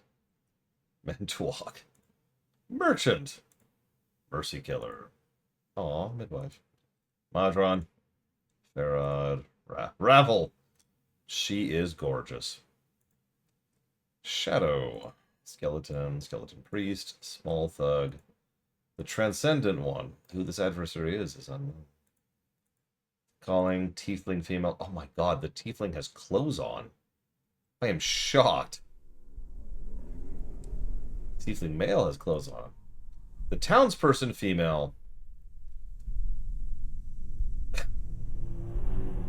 is wearing lingerie. Let's just call that what it is. Townsperson male is wearing rags. Triggered. Toa.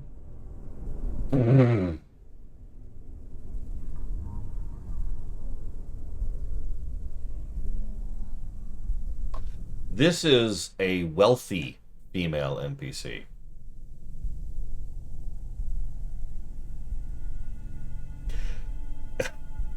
Those aren't even clothes. That is double-sided tape. That's what that is. By contrast, there's what the rich guy looks like. Yes, you can tell how wealthy a woman is by how little clothing she's wearing. Were-rat, wizard, zombie female, zombie male. Oh, wow. It's so 90s. That is so 90s. Oh my god. They're Ferengi. There you go. Okay, hang on. Let's see if we can knock this quest over. Where am I going?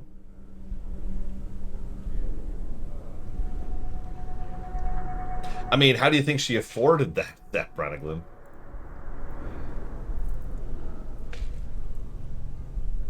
Yet plus to gameplay. 90s. Done. What's that class in Might and Magic 8? Evo? You know the one.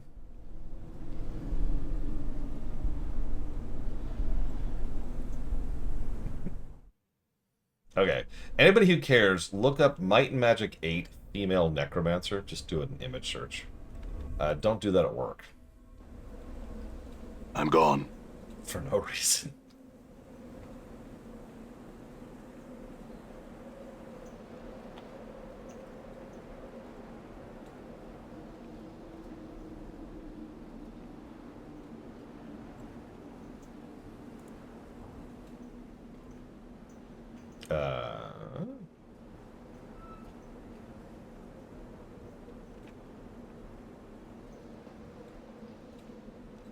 Why not, Blade Triple? You know what? Actually, here. I got you back. I got you back.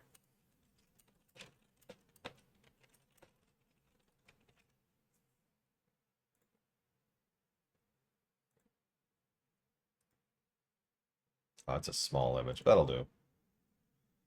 That's a web. I hate web peas.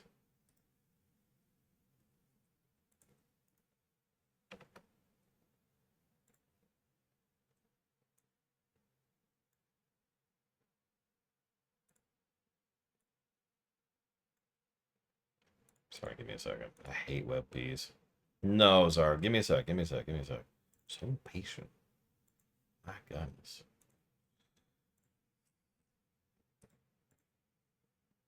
And first, let me remind you that this hell is a real thing that someone thought was a really good idea, proving that bad game decisions are universal, regardless of the era. Now, here you go. Boop. So this is someone you can recruit into your party in Might and Magic 8. So I like to think that's stylized. That's not literally a spider. Don't contradict me on this.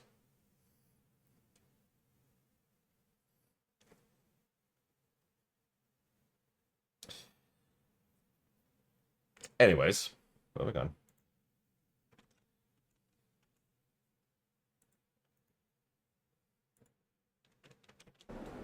Okay, I'm a busy woman. Do not detain me for long.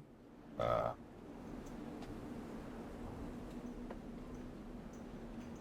okay, never mind. You're not who I'm looking for anyways.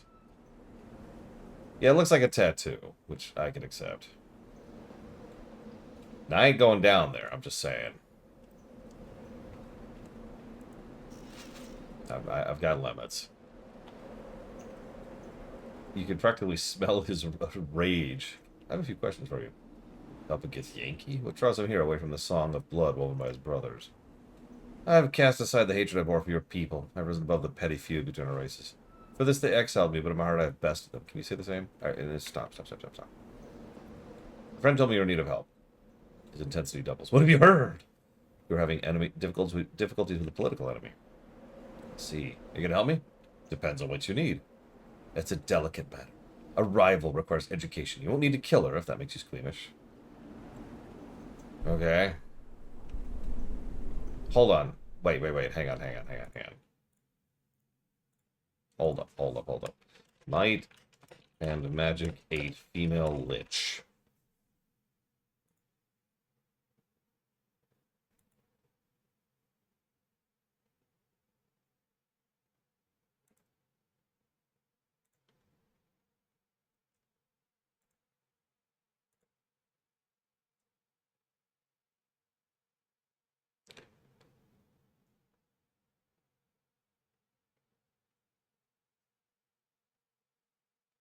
Okay.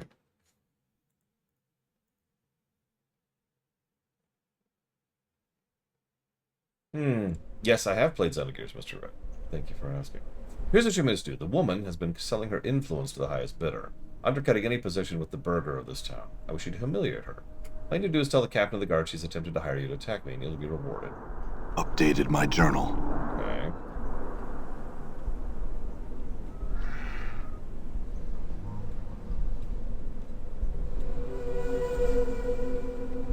Okay, well, I love experience, so before we take our lunch break, let's go to her.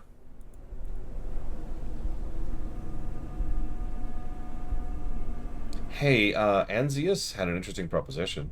He's plotting defamation, isn't he? What'll it take to reverse this? I'll pay double what he's paying. Done. Updated my journal.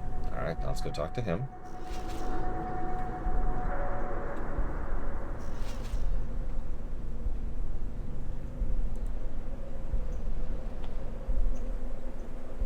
So, the rival has offered to pay me a large sum to double cross you. I'll double it! Done.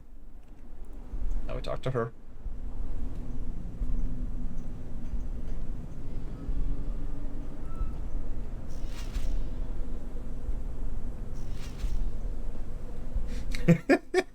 He offered to pay me a large sum to double cross you.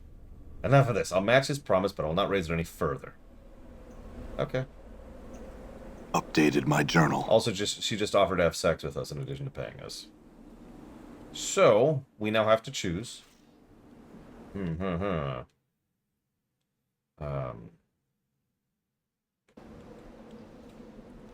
think we all know the correct answer here.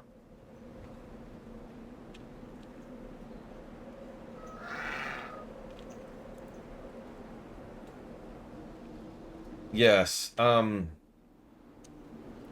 of the officials in town has asked me to murder another one. I thought I'd warn you. So, Anzius wanted me to frame Sabaya. She asked me to do the same to Anzia. They're both corrupt. Both of them. Good. This will solidify my control of the city. My thanks, stranger. Updated my journal. Tricks? Well, that's it. Oh, that's actually a good point.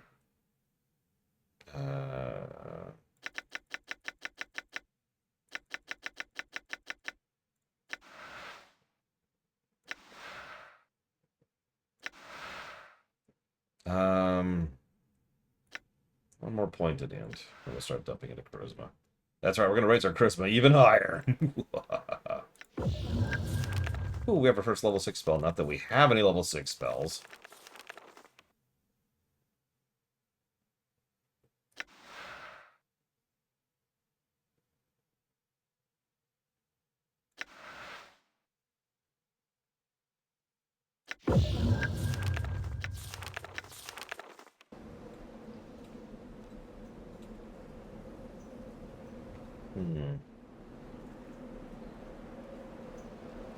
Come on, there we go.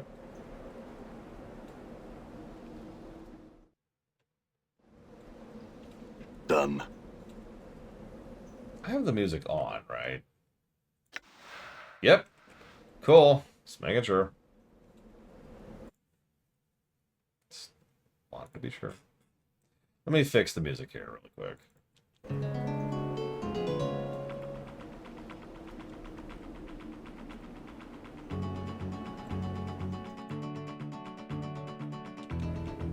Done.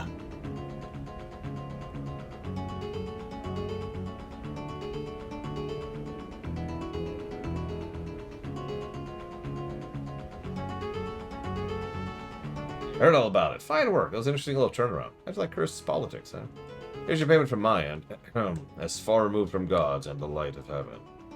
The final portion of the key tucked to Don Keisha. Updated my journal. Thanks. Yes.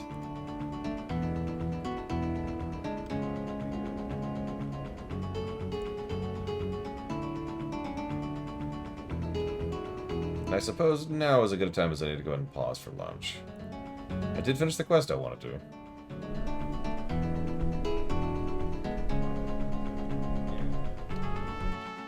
So I'll see you in a bit.